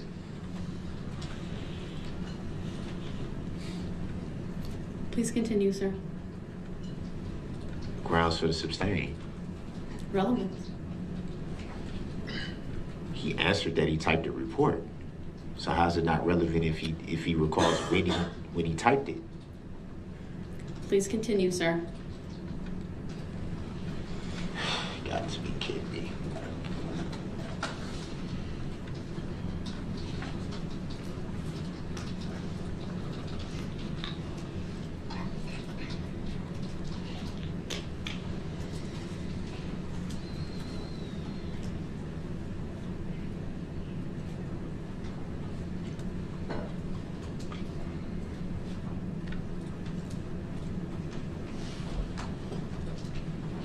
Did you file any claim related to this matter? No. Do you know if anyone who did? Did what? Do you know of anyone who filed a claim in relation to this incident? No. Do you know who the plaintiff is in this incident? Objection, Grounds. relevance. You may answer that question. Go ahead. Can you ask the question again? Do you know who the plaintiff is in this incident? Well, plaintiff would be the state of Wisconsin. Is the state of Wisconsin a human being or an entity? Objection, Grounds. argumentative. Sustained on relevance grounds. Have you ever had any interaction with the plaintiff in this incident? Objection. Grounds. Relevant, legally inaccurate. Grounds. Sustained as to the form of the question. Were you ever contacted by the plaintiff in this incident? Same objection. Grounds. Sustained as to the form of the question. Would you call the state of Wisconsin a living, breathing human being or Asked and entity? answered. Grounds, because I didn't ask that question. It's not relevant. Sustained. Next question. It's very relevant. Seems like there's no plaintiff. Jury will disregard statements made by the attorneys and the parties. They are not evidence. Please Stop ask trying to a be question. slick. So to your knowledge, the plaintiff is the state of Wisconsin. Do you see him present in the courtroom today? Objection, Grounds. irrelevant. Sustained. Can you relevance. identify the plaintiff state of Wisconsin? Same objection. Grounds. Sustained. Sir, please continue and not on this topic. Next question, please. To the best of your knowledge, you're not even sure if you've ever even had any interaction with the plaintiff state of Wisconsin, correct? Objection, argumentative, and compound. Grounds. Sustained. Definitely wasn't compound.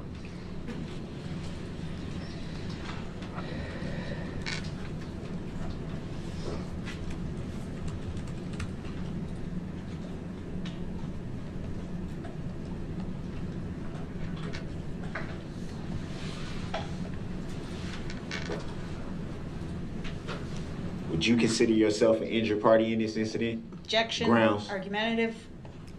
The witness may answer. No.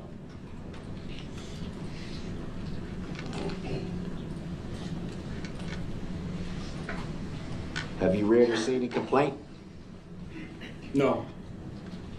No further questions. All right, thank you, sir. Any redirect? No, thank you. All right, thank you, sir. You may step down. Detective Rowe should be dismissed, please. And yes, could we get the exhibit? Yeah, why don't you grab that exhibit and take it? That one has the exhibit sticker, correct? Yes.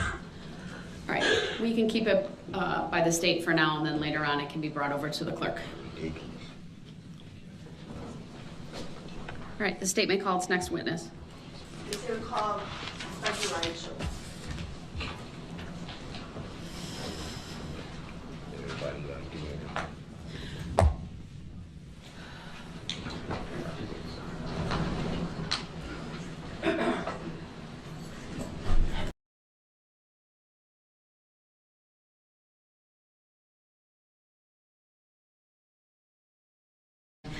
Put in place yesterday. I want to state for the record that I intend to appeal that judicial decision made about the motion to dismiss.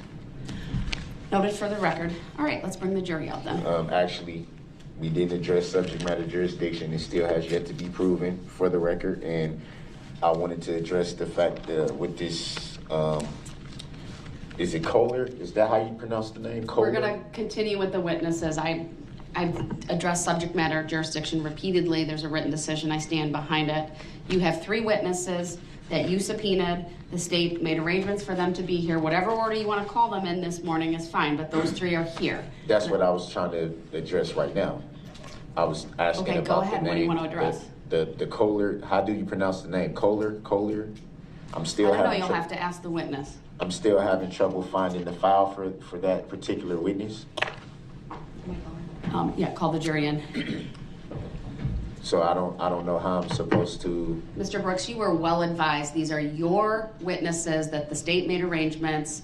You knew who was going to be called. I put that on the record yesterday. So of those 3, whatever order you want, but I'm not moving past those 3 to jump to others. I didn't say anything about moving past the 3. I know that. I'm just setting the tone for today that we're going to keep moving. Okay, I simply stated I'm not ready to ask that witness questions if I can't even find I your understand, paperwork. but that's you not having your paperwork's on you, not anybody else. So what am I supposed to ask him? I can't answer that, sir. You know that. That's a rush to judgment. You can't rush me to judgment when I'm notifying the court that I cannot find the record. Well, you did very well yesterday without your file, that. so I'm saying I that don't think that's the particular issue. witness. I'll make a record. Yesterday you asked a question, hold on a second. Can you have them step back out? Just they can, yesterday you said you did not have a file for one of the witnesses and you did a fine job from my perspective. So I did what? You did a fine job. I just want to say my assessment, they also you did a good provided job. me with 1 sheet for that particular witness at that time. Okay. So I I'm just went bringing off the of that jury 3 in. paragraphs. How you're prepared or not is solely on you, sir. You've had all of this information. Now we're at the end of the 3rd week of trial. These are your witnesses. I presume that you are prepared in whatever way that is. How You're not can I gonna be hold it prepared up. for? I'm not. So the witness is just supposed to get up there and just. Because I'm not going to do this with you. I'm not. Mr. Brooks, I do want to go over We don't have. jury instructions. I don't understand the verdicts. jury instructions. I don't understand anything that's in these proceedings, and I'm not going to participate in something that I don't understand. That's your choice, sir. May I please go back into the other courtroom? You can, based upon your choice and your request, I'll make a finding that he's forfeiting his right to be present in this I didn't forfeit courtroom. anything. I asked. I understand you've So asked, but I I didn't feel it's forfeit important to anything. also make a finding based upon your conduct. Based upon what conduct? Me asking? Are you willing to expressly waive that right on the record right now? I'm not going to expressively waive anything. Are you willing to I'm making engage in a colloquy regarding your right to be present I and do a not. knowing and intelligent and voluntary waiver of that right? I am not going to consent to anything that I don't understand, and I will not answer any questions that I don't understand. I'm merely making a request to not be present in these proceedings. And to be in the other courtroom? Again, as I've stated numerous times now for the record, I will not answer or comply with anything I do not understand. I'm not making a voluntary waivery of anything. Are you willing to be, let me rephrase that. If I have you stay in this courtroom, are you willing to follow the rules of decorum and courtesy? I do not understand the question you are asking. Are you willing to not interrupt the proceedings with disruptive behavior? I do not understand the questions that you are asking. Well, given that he won't answer the questions directly, for now he is to remain in this courtroom. I'm requesting to not be in this courtroom. But you won't go through, you won't answer my questions regarding that, sir. I did. I told you I don't understand. That's not answering the question, sir. You asked me a question, I answered it. I don't understand. How can I answer something that I do not understand, Your Honor? All right, let me start with the jury instruction. You'll start with, one I would start like with subject to. matter jurisdiction? No, I've declined that already, sir. I'm not going to address Under that what further. law? Under what lawful law? Sir, please do not interrupt me again with the topic of subject matter jurisdiction, or you run the risk of forfeiting your right to be present in this courtroom. Then let me go in the other courtroom then. Are you willing to engage in a discussion about that, sir? I need to make an appropriate record. I just told you that I don't understand the questions you're asking. What do you want me to do? I can't answer something I don't understand.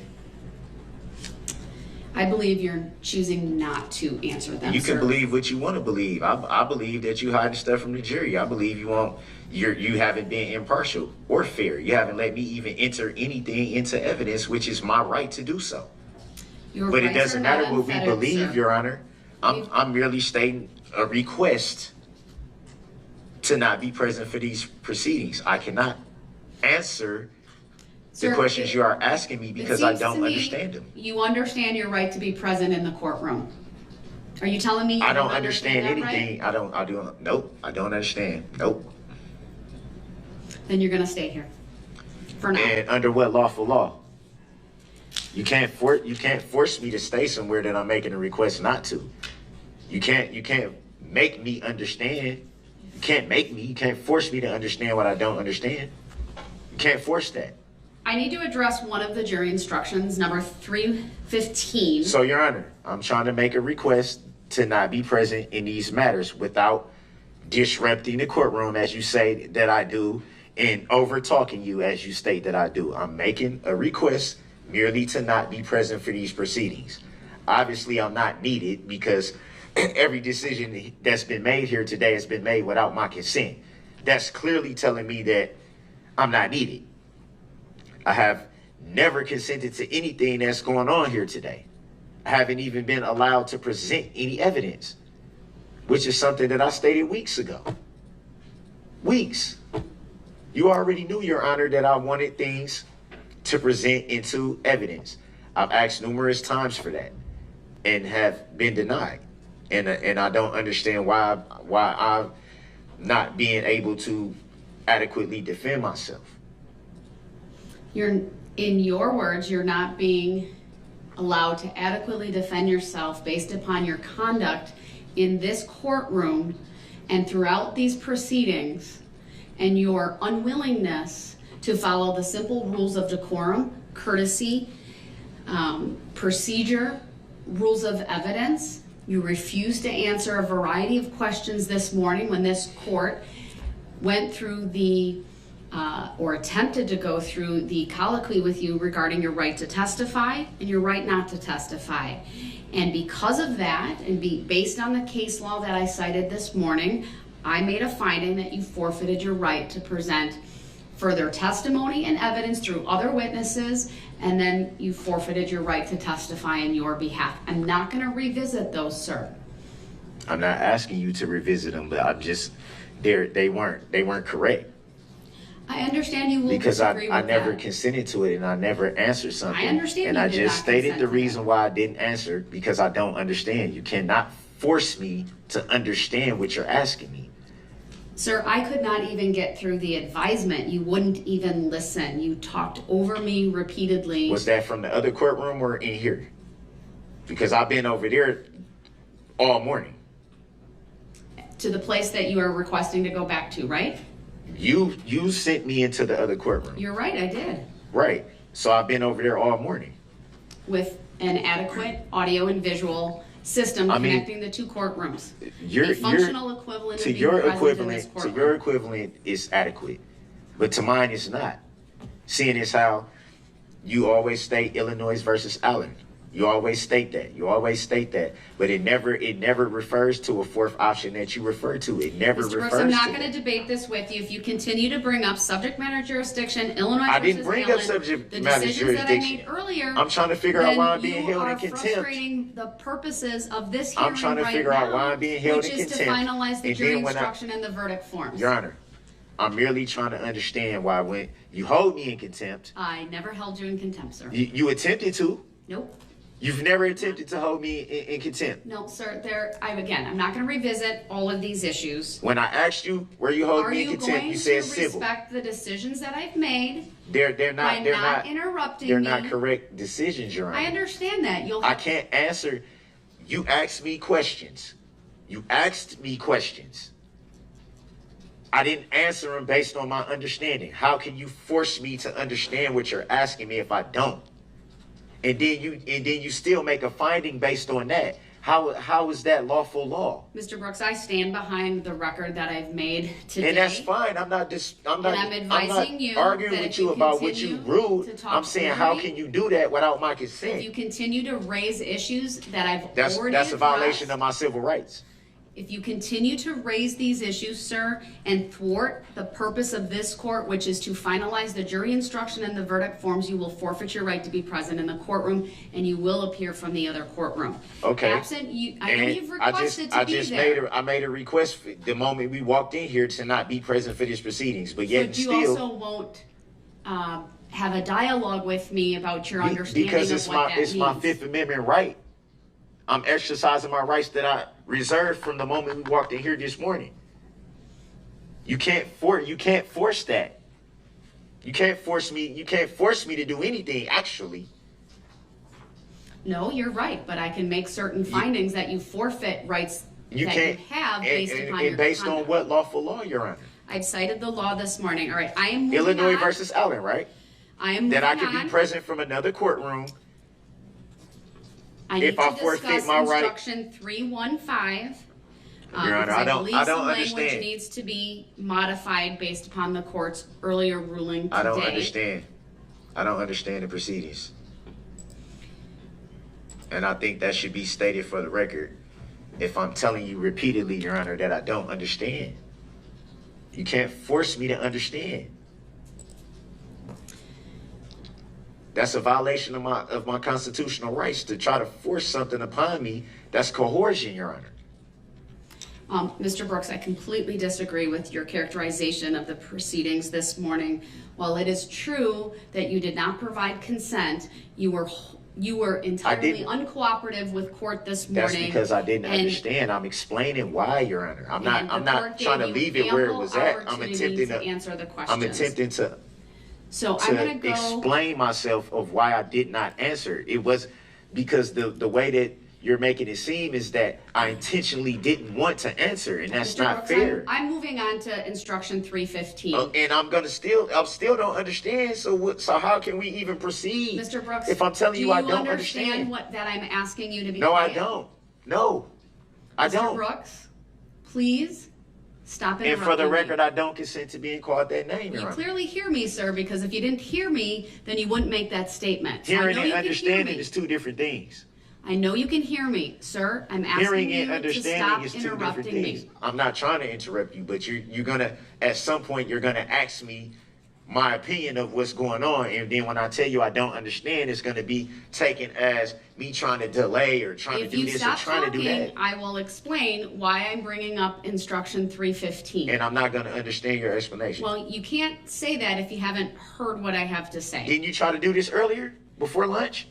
But I need to clarify something because 315, which is the instruction that has it's titled Defendant Elects Not to Testify. I had it in there. However, that instruction should really only be given if requested by the defendant.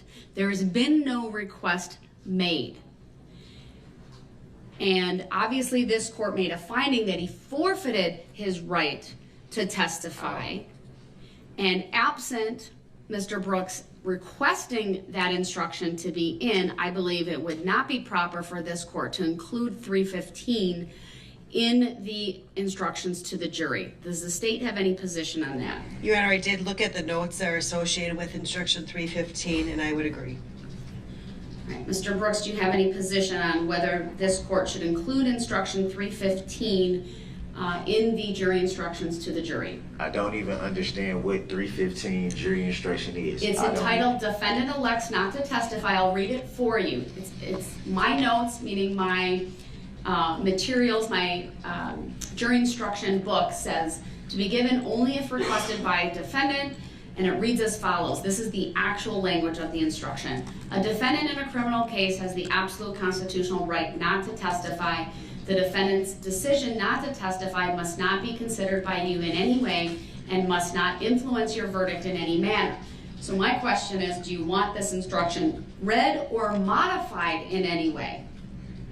You just said I got a constitutional right not to testify or to testify. I didn't make either one of those decisions, so I don't understand The what jury you're asking. instruction is typically read when a defendant does not testify.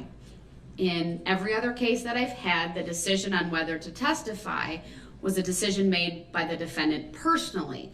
In this case, the court found that you forfeited your right to testify based upon your conduct. That is the ruling I made this morning. How did I make that decision though? I didn't. My question to never you say yes is, or no. I never do say you yes or want the jury instructed that your silence must not be considered by them in any way and must not influence their verdict in any manner? What do you mean my silence? My Fifth Amendment right? Correct. I'm not hearing a request from you to have the jury Because given I this instruction. don't understand why you're asking me the question, Your Honor. I never decided to or not to testify. I never understand decided that, either sir. way. I understand that. So how can I answer that? I don't understand why. I don't understand. We are now at the moment where we are discussing whether the jury should receive an instruction specifically on you not testifying, irrespective of the reason for that. I believe I could modify this instruction to simply say a defendant's silence or a defendant not testifying should not be considered by the jury in any way and must not influence their verdict in any manner. Are you making such a request for a modified instruction? I don't understand the question because I never decided to or not to testify. I never understand. said. I understand what you're saying, sir. I really do.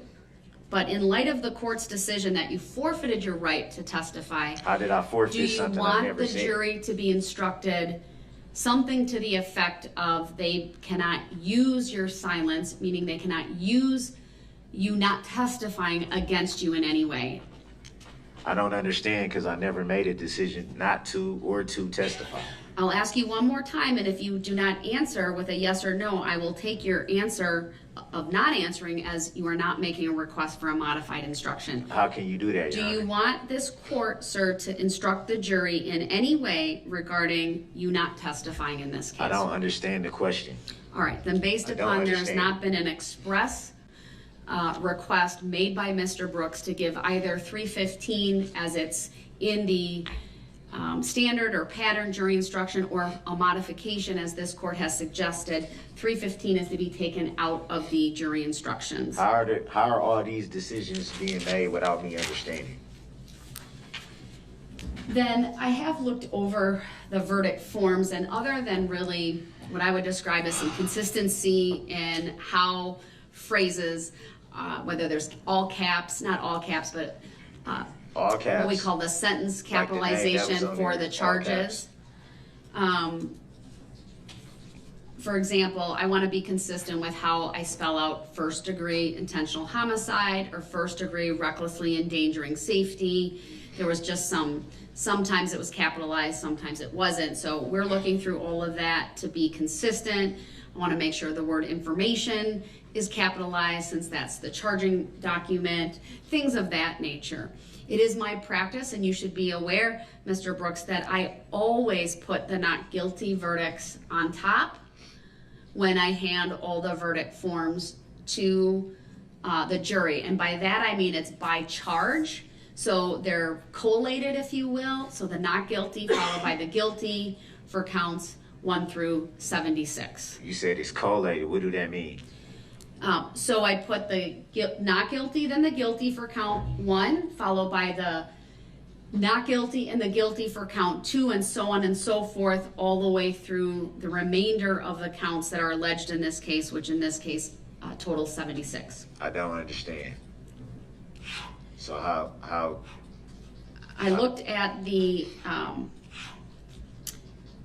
special questions Will you that answer are that, Your on the Honor? guilty verdicts only. They did appear to be proper. Again, just some grammatical things, but I believe those are all accurate. Can I go to the other courtroom? state. Since you don't have to answer any questions, but I have to answer all, can I just go to the other courtroom? Not at this time. Why not? I keep telling you I don't understand these proceedings, and you just keep running right over my rights, like you don't even hear me saying anything. Attorney Basie, are you handling the verdict forms? Yeah. Go ahead. Can I go to the other courtroom, please? Are you waiving your right to be present in this courtroom? I'm not waiving anything. Then the answer is no. I'm making a request. Then the answer is no. Then how's it? So what? You gonna try to force me to interrupt and do all this so you can make the record and make it seem like I forfeited something that I came in here as soon as we got on the record and made a request to not be present for these proceedings. But when I'm making a request to avoid the drama and all that, sir, the only one with the drama is you. It's you too.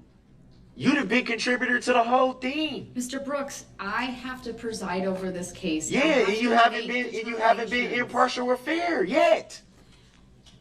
Mr. Brooks, I have a question to the state. I ask that you not interrupt, and that it's not about me interrupting. It's about me attempting to understand. I've been saying that since we came in here.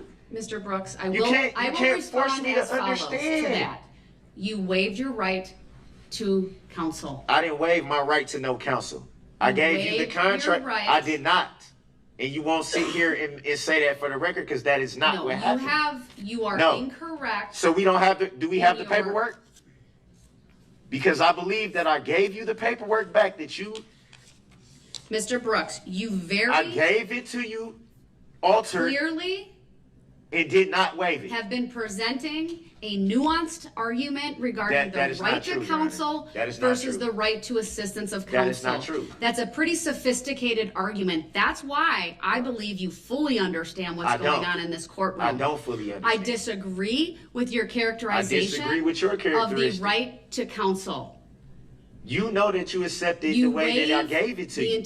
So you shouldn't have did that if you had questions of me not understanding. I don't have any questions whatsoever. You definitely do, because I'm telling you right now I don't understand, and you still won't even acknowledge the fact that I'm saying in open court on the record that I don't understand something. I haven't waived anything. You made decisions today that I didn't consent to, that I explained I did not answer because I didn't understand. Which is my right to say that. All right, Mr. Brooks, you are interfering with the proper and orderly administration of these proceedings. I understand that you disagree with the decisions that I have made, but you aren't respectful of the decisions. You keep wanting to debate them and argue them. That is not the proper legal recourse at this time. I have asked you if you're willing to waive your right to be present. You indicated you're not. Because and yet you continue to interrupt. You said waive. I'm not waiving anything.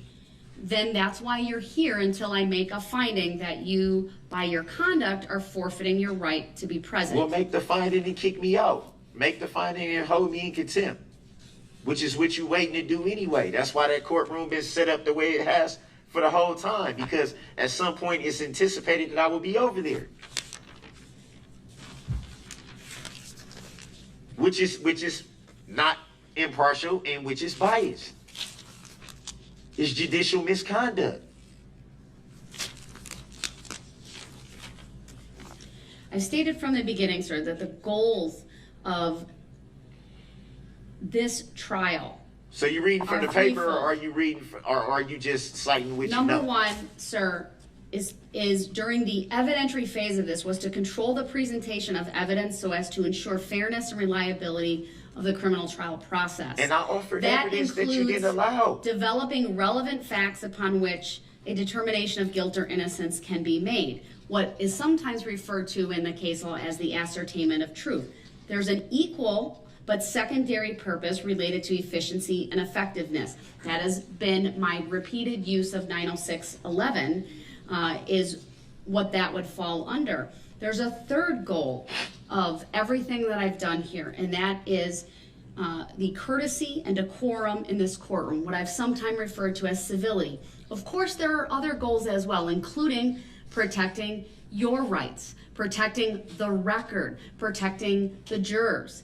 How have my rights been protected, Your Honor, if I can't even put evidence into Disagreement with the court I can't even make evidence. decisions, sir. Yeah, but How can I defend myself if I can't even present evidence? But sir, you have not been willing to follow the rules of civility and But that decorum doesn't have and anything trier. to do with my evidence. It has everything. I could have did that from the other courtroom too, correct? Sir, you... If I can be present from the other courtroom, I should be able to present evidence from the other courtroom as well. And you, by your conduct this morning, sir, are not willing to answer the most basic of questions about whether you Have I not asked, in fairness, have I not asked to admit evidence? Have I not asked more than once? Mr. Brooks, you have not asked to present any evidence. Yes, I in a have. legally You told me we weren't at the evidentiary phase. Manner. How would I know that if you didn't answer the question? As your own attorney, you proceed at your own peril sometimes. That whether has you have a nothing to full do with me understanding of the presenting rules of evidence. procedure and rules of evidence or not. And That I has made that nothing to do with abundantly me being clear. able to present evidence. So, Mr. Brooks, Nothing this is your I final presented warning. have been able to be admitted into I'm evidence. turning to the state for a discussion of the verdict forms. If you interrupt me or them again, then I will make a finding that you forfeited your right to be present. Make the finding. And you will appear from the neighboring courtroom. You want me to appear from the neighboring courtroom? I don't. Just let me go. Attorney Basie, go ahead. Just let me go. I felt that all the verdict forms looked good. I did ask your clerk. All right, he's interrupted. He's forfeited his right to be here. He's chosen to do that despite the warning from the court. Will be in There wasn't recess no until warning. he's I'm the taken one that asked. over So let's to the other make the record courtroom, correct. and we I'm have the one the that asked audio when we came in here, Your Honor. and video working appropriately. I asked when we came in here to Madam be Clerk, present from we'll the have to other do it court. by Zoom because we may have to utilize the share screen in order. We don't have to utilize no serious screen because I'm not going to participate in no proceedings that I don't understand.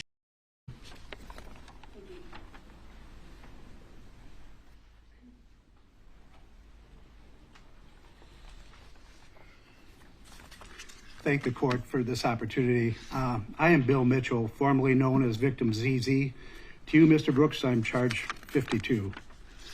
On November 21st, 2021, I was marching with the Catholic community of Waukesha and the Waukesha Christmas Parade. I was walking in the back and I noticed our banner was flying up because of the wind. So I went up to hold down the middle with so people could read it. I was joined by a priest who helped hold it down. We walked almost the entire joyful parade route when something caught my attention. I turned around and saw a headlight. And then I was hit. I didn't see the driver and I didn't see the type of vehicle. I flew over the hood and ended up on the ground with 8 broken ribs, bruised lung, a fractured hand, finger, and my face was slashed open in several places, required stitches. Strangers and friends came to my aid as I lay bleeding in the street. I spent 3 nights in an ICU. Recovery was slow. My hand still has painful cramps that freeze in my fingers. But I know I was lucky. Others had a lot worse injuries and 6 died. The impact on my family was great. My wife was home recuperating from surgery when she received the call I was hurt badly and on the way to a hospital trauma center. Not able to drive yet, she had to wait for my son and his fiancée to pick her up and drive her to Oconomowoc. And after I was released, she had to do a 180 from patient to be my nurse and help me in even the most basic tasks. The stress had slowed her recovery. The continuing pain was a major factor on me giving up a part-time job I enjoyed. We had to rely on family and friends for transportation to doctors for follow-up care for months. Neighbors pitched in to do my yard work and snow removal. Youth from the neighborhood decorated the inside of our house for Christmas. This crime had a ripple effect throughout the community. I do want to take this opportunity to thank all of you for your diligence and sacrifice to be here. I tell people I was blessed because I didn't see the carnage that night. I just saw people helping me. But the jury and all of you had to watch the entire awful scene on videos and hear detailed reports of what happened. I'm sure that's going to stay with all of you. I wanted to thank the judge for her patience and knowledge, the police, Detective Casey, for their thorough investigation and quick arrest, the prosecution for presenting such a strong case. A special thank you to Jen Dunn, Carrie, and the entire victims assistance team that informed, comforted, and listened to the many people impacted by this tragic event.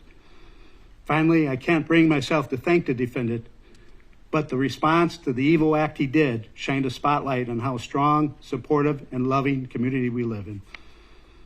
Many people and organizations stepped up to help me. Family, friends, neighbors, co-workers, first responders, Aurora, doctors, nurses, my church family, the Catholic community of Waukesha, Knights of Columbus, AOH, United for Waukesha Community Fund, Catholic Charities, and so many strangers offered support and prayers. The vast majority of people are good. That said, then there is Mr. Brooks. He is a unique individual who can have a clear conscience after running over kids like speed bumps and killing 6 people. I would suggest someone without a conscience. He doesn't ask for forgiveness. He doesn't admit to doing anything wrong. It is never his fault. When he slapped a woman, it was her fault because she made him mad.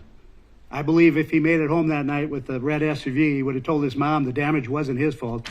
He was in a hurry and people didn't get out of his way. Some crazy old fat gray hair guy body slammed his hood. I didn't watch all the trial, but the parts I saw showed Mr. Brooks had a lack of empathy for his victims or remorse for his actions.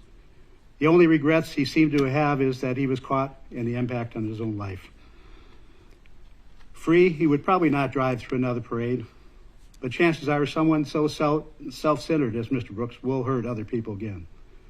The only life he seems to value is his own. I don't believe that Mr. Brooks will think about me or any of his victims ever. The feeling is mutual. I really don't think much about him now, but when the prison door closes on this felon, I won't think about him again. I do hope Mr. Brooks will use the Bible for more than a courtroom prop. He may want to start with the basics that I know his family had taught him, thou shalt not kill, but then he might want to read Galatians chapter 6, verse 7.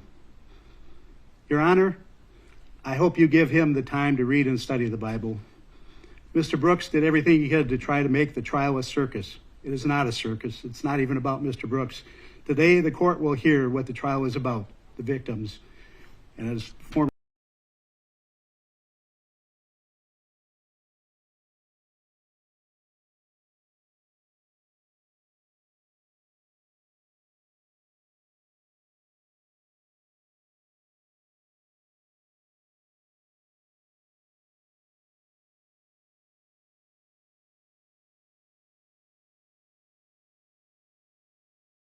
I've considered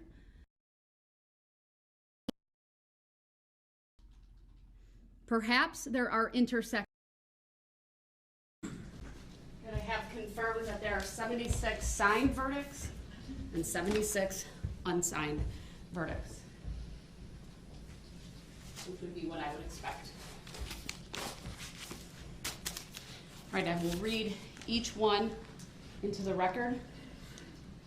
We, the jury, find the defendant, Darrell E. Brooks, guilty of first-degree intentional homicide as charged in count 1 of the information, dated this 26th day of October 2022, signed by the foreperson, juror number 11. If you find the defendant guilty of first-degree intentional homicide, answer the following question, yes or no. Did the defendant commit first-degree intentional homicide while using a dangerous weapon? Answer, yes. We, the jury, find the defendant, Darrell E. Brooks, guilty of first-degree intentional homicide as charged in count 2 of the information. Did the defendant commit first-degree intentional homicide while using a dangerous weapon? Answer, yes. Burn in hell, you piece of shit. Hey, you are to be removed right now. You will not do that.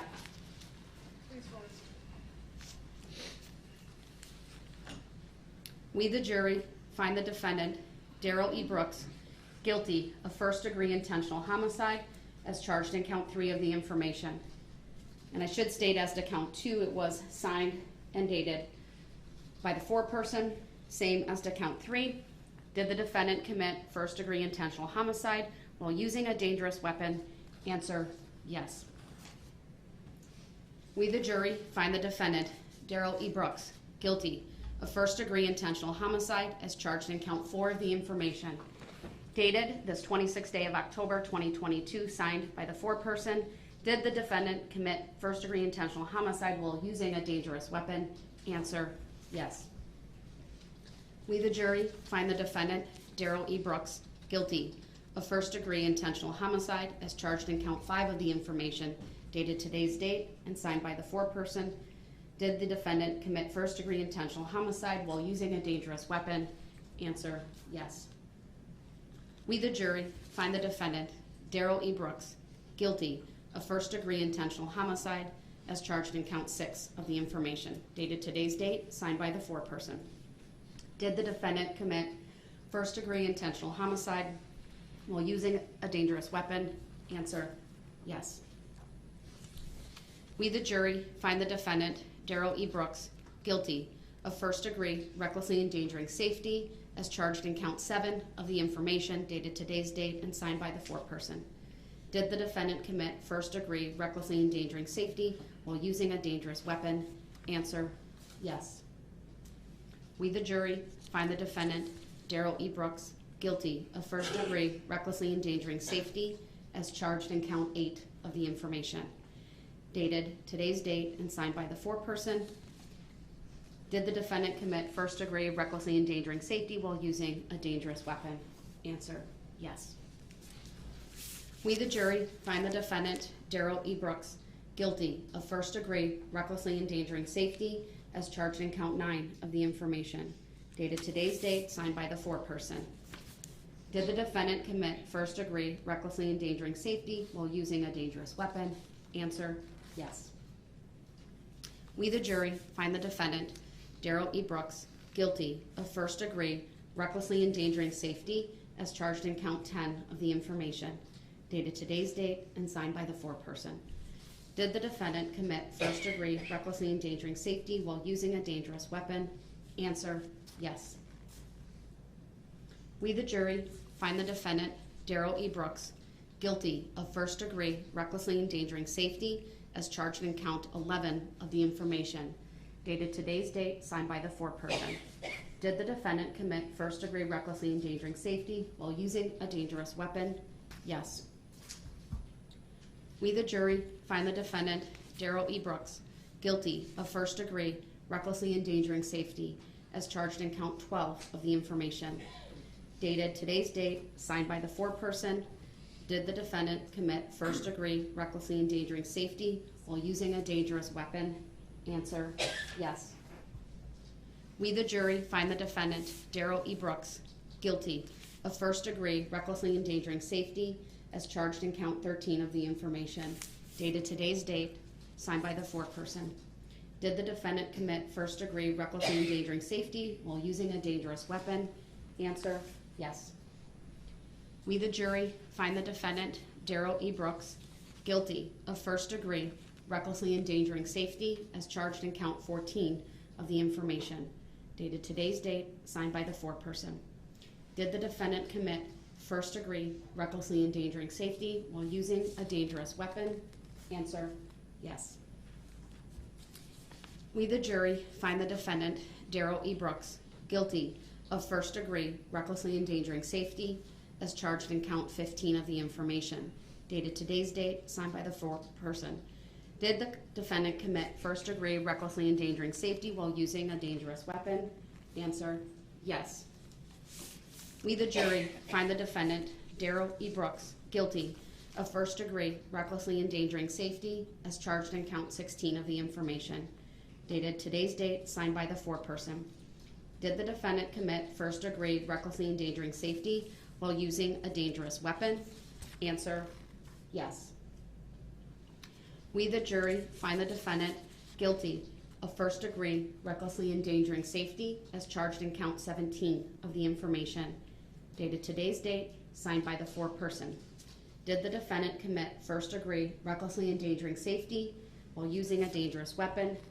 Answer, yes. We, the jury, find the defendant, Darrell E. Brooks, guilty of first-degree recklessly endangering safety as charged in count 18 of the information, dated today's date, signed by the foreperson.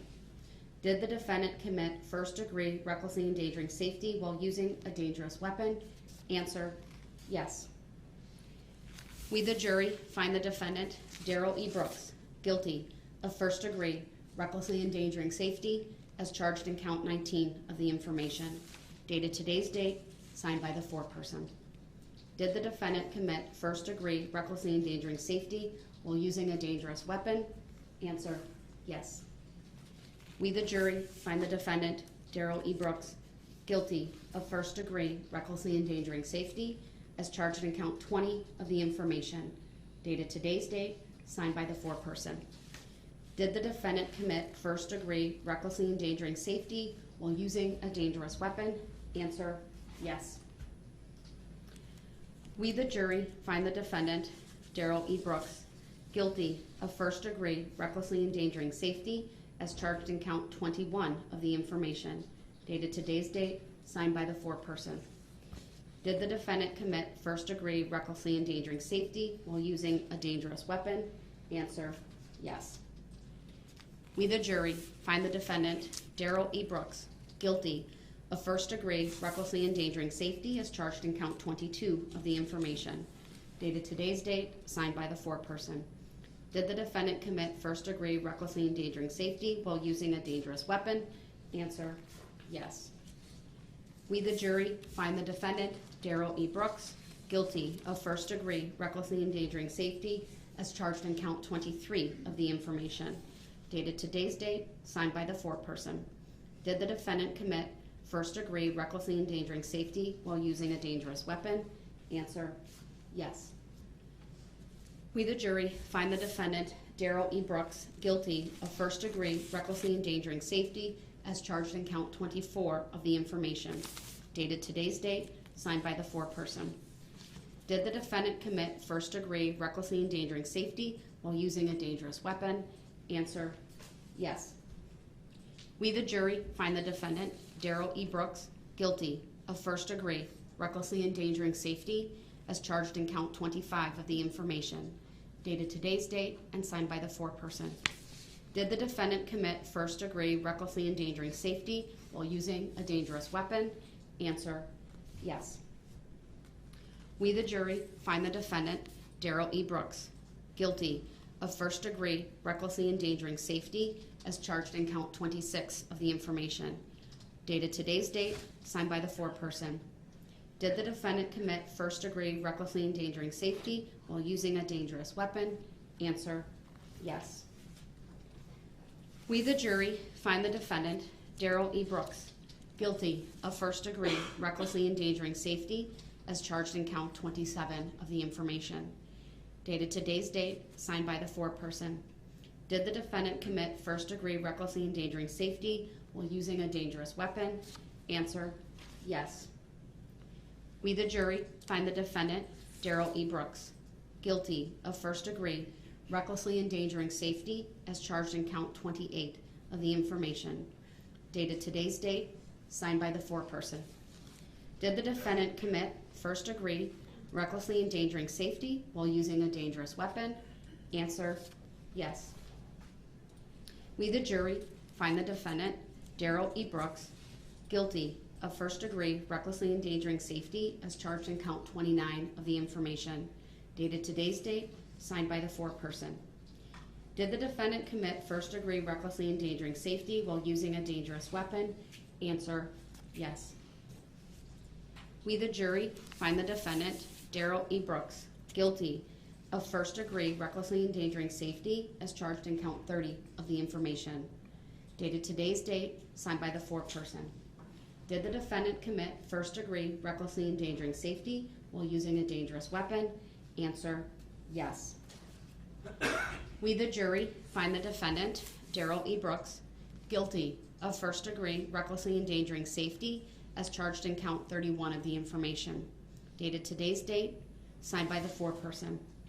Did the defendant commit first degree recklessly endangering safety while using a dangerous weapon? Answer, yes. We, the jury, find the defendant, Darrell E. Brooks, guilty of first degree recklessly endangering safety as charged in count 32 of the information, dated today's date, signed by the foreperson. Did the defendant commit first degree recklessly endangering safety while using a dangerous weapon? Answer, yes. We, the jury, find the defendant, Darrell E. Brooks, guilty of first degree recklessly endangering safety as charged in count 33 of the information, dated today's date, signed by the foreperson.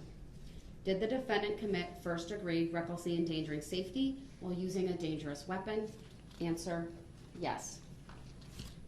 We, the jury, find the defendant, Darrell E. Brooks, guilty of first degree recklessly endangering safety as charged in count 34 of the information. Dated today's date, signed by the foreperson. Did the defendant commit first degree recklessly endangering safety while using a dangerous weapon? Answer, yes. We, the jury, find the defendant, Darrell E. Brooks, guilty of first degree recklessly endangering safety as charged in count 35 of the information. Dated today's date, signed by the foreperson. Did the defendant commit first degree recklessly endangering safety while using a dangerous weapon? Answer, yes. We, the jury, find the defendant, Darrell E. Brooks, guilty of first degree recklessly endangering safety as charged in count 36 of the information. Dated today's date, signed by the foreperson. Did the defendant commit first degree recklessly endangering safety while using a dangerous weapon? Answer, yes. We, the jury, find the defendant, Darrell E. Brooks, guilty of first degree recklessly endangering safety as charged in count 37 of the information. Dated today's date, signed by the foreperson. Did the defendant commit first degree recklessly endangering safety while using a dangerous weapon? Answer, yes. We, the jury, find the defendant, Darrell E. Brooks, guilty of first degree recklessly endangering safety as charged in count 38 of the information. Dated today's date, signed by the foreperson. Did the defendant commit first degree recklessly endangering safety while using a dangerous weapon? Answer, yes. We, the jury, find the defendant, Darrell E. Brooks, guilty of first degree recklessly endangering safety as charged in count 39 of the information. Dated today's date, signed by the foreperson. Did the defendant commit first degree recklessly endangering safety while using a dangerous weapon? Answer, yes. We, the jury, find the defendant, Darrell E. Brooks, guilty of first degree recklessly endangering safety as charged in count 40 of the information. Dated today's date, signed by the foreperson. Did the defendant commit first degree recklessly endangering safety while using a dangerous weapon? Answer, yes. We, the jury, find the defendant, Darrell E. Brooks, guilty of first degree recklessly endangering safety as charged in count 41 of the information. Dated today's date, signed by the foreperson. Did the defendant commit first degree recklessly endangering safety while using a dangerous weapon? Answer, yes. We, the jury, find the defendant, Darrell E. Brooks, guilty of first degree recklessly endangering safety as charged in count 42 of the information. Dated today's date and signed by the foreperson. Did the defendant commit first degree recklessly endangering safety while using a dangerous weapon? Answer, yes. We, the jury, find the defendant, Darrell E. Brooks, guilty of first degree recklessly endangering safety as charged in count 43 of the information. Dated today's date, signed by the foreperson. Did the defendant commit first degree recklessly endangering safety while using a dangerous weapon? Answer, yes. We, the jury, find the defendant, Darrell E. Brooks, guilty of first degree recklessly endangering safety as charged in count 44 of the information. Dated today's date, signed by the foreperson. Did the defendant commit first degree recklessly endangering safety while using a dangerous weapon? Answer, yes. We, the jury, find the defendant, Darrell E. Brooks, guilty of first degree recklessly endangering safety as charged in count 45 of the information. Dated today's date and signed by the foreperson. Did the defendant commit first degree recklessly endangering safety while using a dangerous weapon? Answer, yes. We, the jury, find the defendant, Darrell E. Brooks, guilty of first degree recklessly endangering safety as charged in count 46 of the information. Dated today's date and signed by the foreperson. Did the defendant commit first degree recklessly endangering safety while using a dangerous weapon? Answer, yes. We, the jury, find the defendant, Darrell E. Brooks, guilty of first degree recklessly endangering safety as charged in count 47 of the information, dated today's date and signed by the foreperson. Did the defendant commit first degree recklessly endangering safety while using a dangerous weapon? Answer, yes. We, the jury, find the defendant, Darrell E. Brooks, guilty of first degree recklessly endangering safety as charged in count 48 of the information, dated today's date, signed by the foreperson. Did the defendant commit first degree recklessly endangering safety while using a dangerous weapon? Answer, yes. We, the jury, find the defendant, Darrell E. Brooks, guilty of first degree recklessly endangering safety as charged in count 49 of the information, dated today's date and signed by the foreperson. Did the defendant commit first degree recklessly endangering safety while using a dangerous weapon? Answer, yes. We, the jury, find the defendant, Darrell E. Brooks, guilty of first degree recklessly endangering safety as charged in count 50 of the information, dated today's date and signed by the foreperson. Did the defendant commit first degree recklessly endangering safety while using a dangerous weapon? Answer, yes. We, the jury, find the defendant, Darrell E. Brooks, guilty of first degree recklessly endangering safety as charged in count 51 of the information, dated today's date and signed by the foreperson. Did the defendant commit first degree recklessly endangering safety while using a dangerous weapon? Answer, yes. We, the jury, find the defendant, Darrell E. Brooks, guilty of first degree recklessly endangering safety as charged in count 52 of the information, dated today's date and signed by the foreperson. Did the defendant commit first degree recklessly endangering safety while using a dangerous weapon? Answer, yes. We, the jury, find the defendant, Darrell E. Brooks, guilty of first degree recklessly endangering safety as charged in count 53 of the information, dated today's date and signed by the foreperson. Did the defendant commit first degree recklessly endangering safety while using a dangerous weapon? Answer, yes. We, the jury, find the defendant, Darrell E. Brooks, guilty of first degree recklessly endangering safety as charged in count 54 of the information, dated today's date and signed by the foreperson. Did the defendant commit first degree recklessly endangering safety while using a dangerous weapon? Answer, yes. We, the jury, find the defendant, Darrell E. Brooks, guilty of first degree recklessly endangering safety as charged in count 55 of the information, dated today's date and signed by the foreperson. Did the defendant commit first degree recklessly endangering safety while using a dangerous weapon? Answer, yes. We, the jury, find the defendant, Darrell E. Brooks, guilty of first degree recklessly endangering safety as charged in count 56 of the information, dated today's date and signed by the foreperson.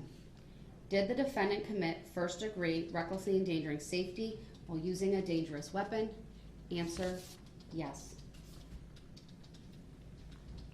We, the jury, find the defendant, Darrell E. Brooks, guilty of first degree recklessly endangering safety as charged in count 57 of the information, dated today's date and signed by the foreperson.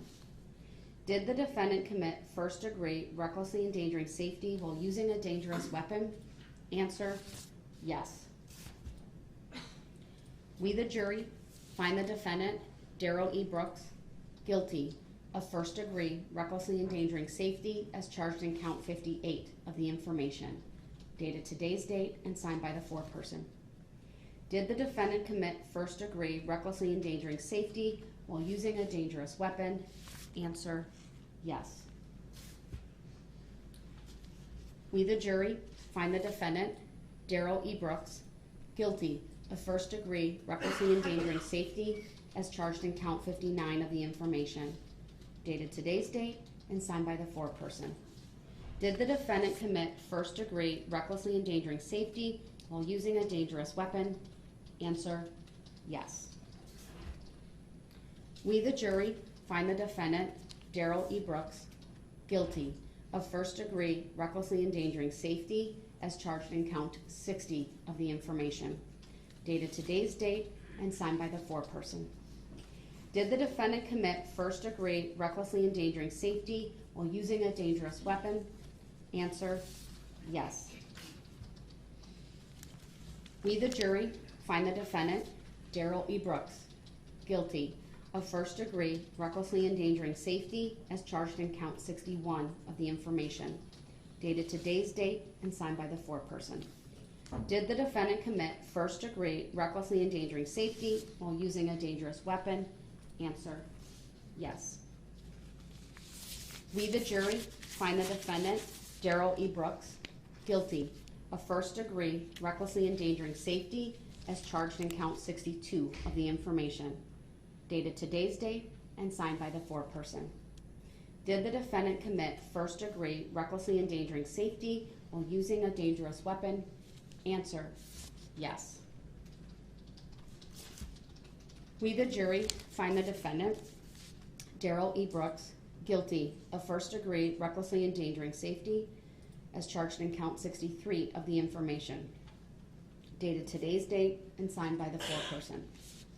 Did the defendant commit first-degree recklessly endangering safety while using a dangerous weapon? Answer, yes. We, the jury, find the defendant, Darrell E. Brooks, guilty of first-degree recklessly endangering safety as charged in count 64 of the information, dated today's date and signed by the foreperson. Did the defendant commit first-degree recklessly endangering safety while using a dangerous weapon? Answer, yes. We, the jury, find the defendant, Darrell E. Brooks, guilty of first-degree recklessly endangering safety as charged in count 65 of the information, dated today's date and signed by the foreperson. Did the defendant commit first-degree recklessly endangering safety while using a dangerous weapon? Answer, yes. We, the jury, find the defendant, Darrell E. Brooks, guilty of first-degree recklessly endangering safety as charged in count 66 of the information, dated today's date and signed by the foreperson. Did the defendant commit first-degree recklessly endangering safety while using a dangerous weapon? Answer, yes. We, the jury, find the defendant, Darrell E. Brooks, guilty of first-degree recklessly endangering safety as charged in count 67 of the information, dated today's date and signed by the foreperson. Did the defendant commit first-degree recklessly endangering safety while using a dangerous weapon? Answer, yes.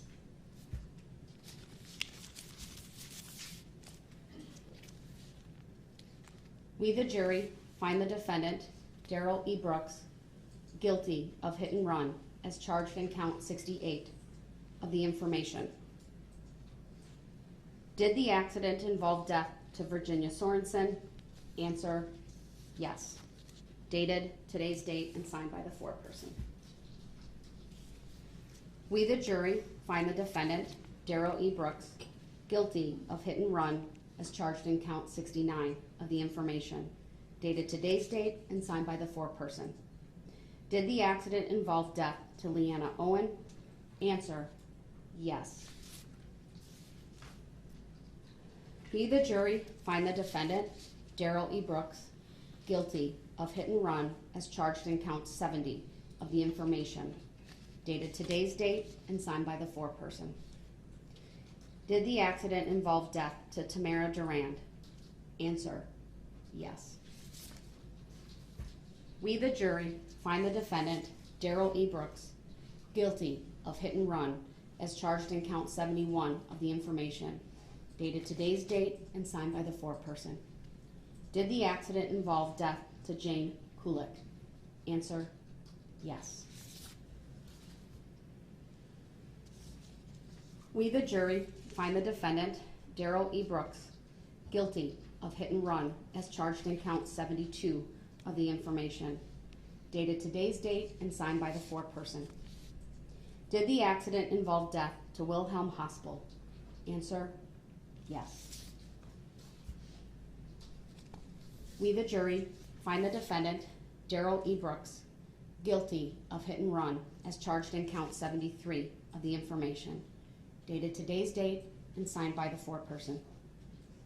Did the accident involve death to Jackson Sparks? Answer, yes. We, the jury, find the defendant, Darrell E. Brooks, guilty of bail jumping as charged in count 74 of the information, dated today's date and signed by the foreperson. We, the jury, find the defendant, Darrell E. Brooks, guilty of bail jumping as charged in count 75 of the information, dated today's date and signed by the foreperson. We, the jury, find the defendant, Darrell E. Brooks, guilty of battery as charged in count 76 of the information, dated today's date and signed by the foreperson.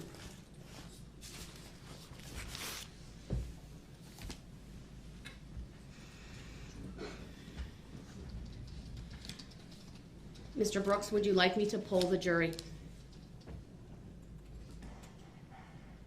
Yes. Members of the jury, I'm going to ask each one of you individually to stand up, identify your number for the record, and then state whether the verdicts read in open court are your true verdicts. I'll start with the foreperson. And I'll read your numbers first so it's a little bit easier. So juror number 11. Were the verdicts read in open court, or are the verdicts, let me rephrase that. The verdicts read in open court, are those your true verdicts? Yes. Thank you. Juror number 3. The verdicts read in open court, are those your true verdicts? Yes. Thank you. Juror number 6. The verdicts read in open court, are those your true verdicts? It is. Thank you. Juror number 14. The verdicts read in open court, are those your true verdicts? Yes. Thank you. Juror number 19. The verdicts read in open court, are those your true verdicts? Yes. Thank you. Juror number 27. The verdicts read in open court, are those your true verdicts? Yes. Thank you. Juror number 34. The verdicts read in open court, are those your true verdicts? Yes. Thank you. Juror number 41. The verdicts read in open court, are those your true verdicts? Yes. Thank you. Juror number 45. The verdicts read in open court, are those your true verdicts? Yes. Thank you. Juror number 46. The verdicts read in open court, are those your true verdicts? Yes. Thank you. Juror number 48. The verdicts read in open court, are those your true verdicts? They are, Your Honor. Thank you. Juror number 51. The verdicts read in open court, are those your true verdicts? Yes. Thank you. I should state for the record, I did have the alternates brought back in. Obviously, they did not deliberate, but it was important to have them because there are certain instructions I give at the end. All right, Mr. Brooks, are you satisfied with the polling of the jurors? No. I'm sorry? No. The court is so satisfied with the polling of the jurors. The court now accepts the verdicts. Ladies and gentlemen, on behalf of myself, the citizens of Waukesha County, and both parties here, I want to thank you for the time and attention that you've spent on this case. Your service in this case is now concluded. There is no requirement that you maintain secrecy concerning what happened in the jury room, but you do not have to discuss the case with anyone or answer any questions about it. On behalf, again, of the court and all of the parties, we thank you for your service over the last 3.5 weeks. You are discharged.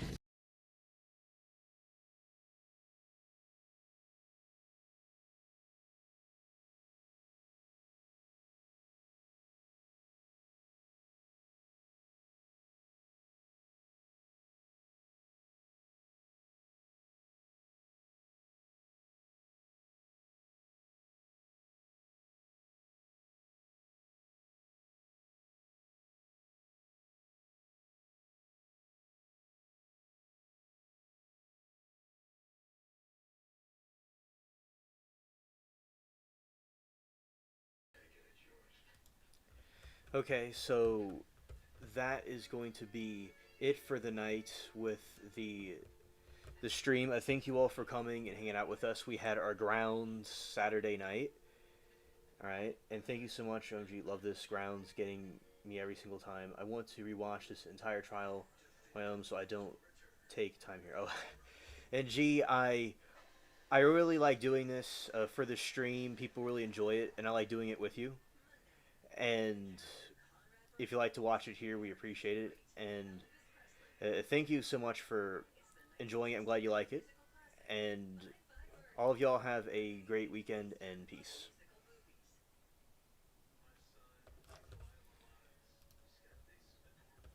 You're welcome, G. And thank you too.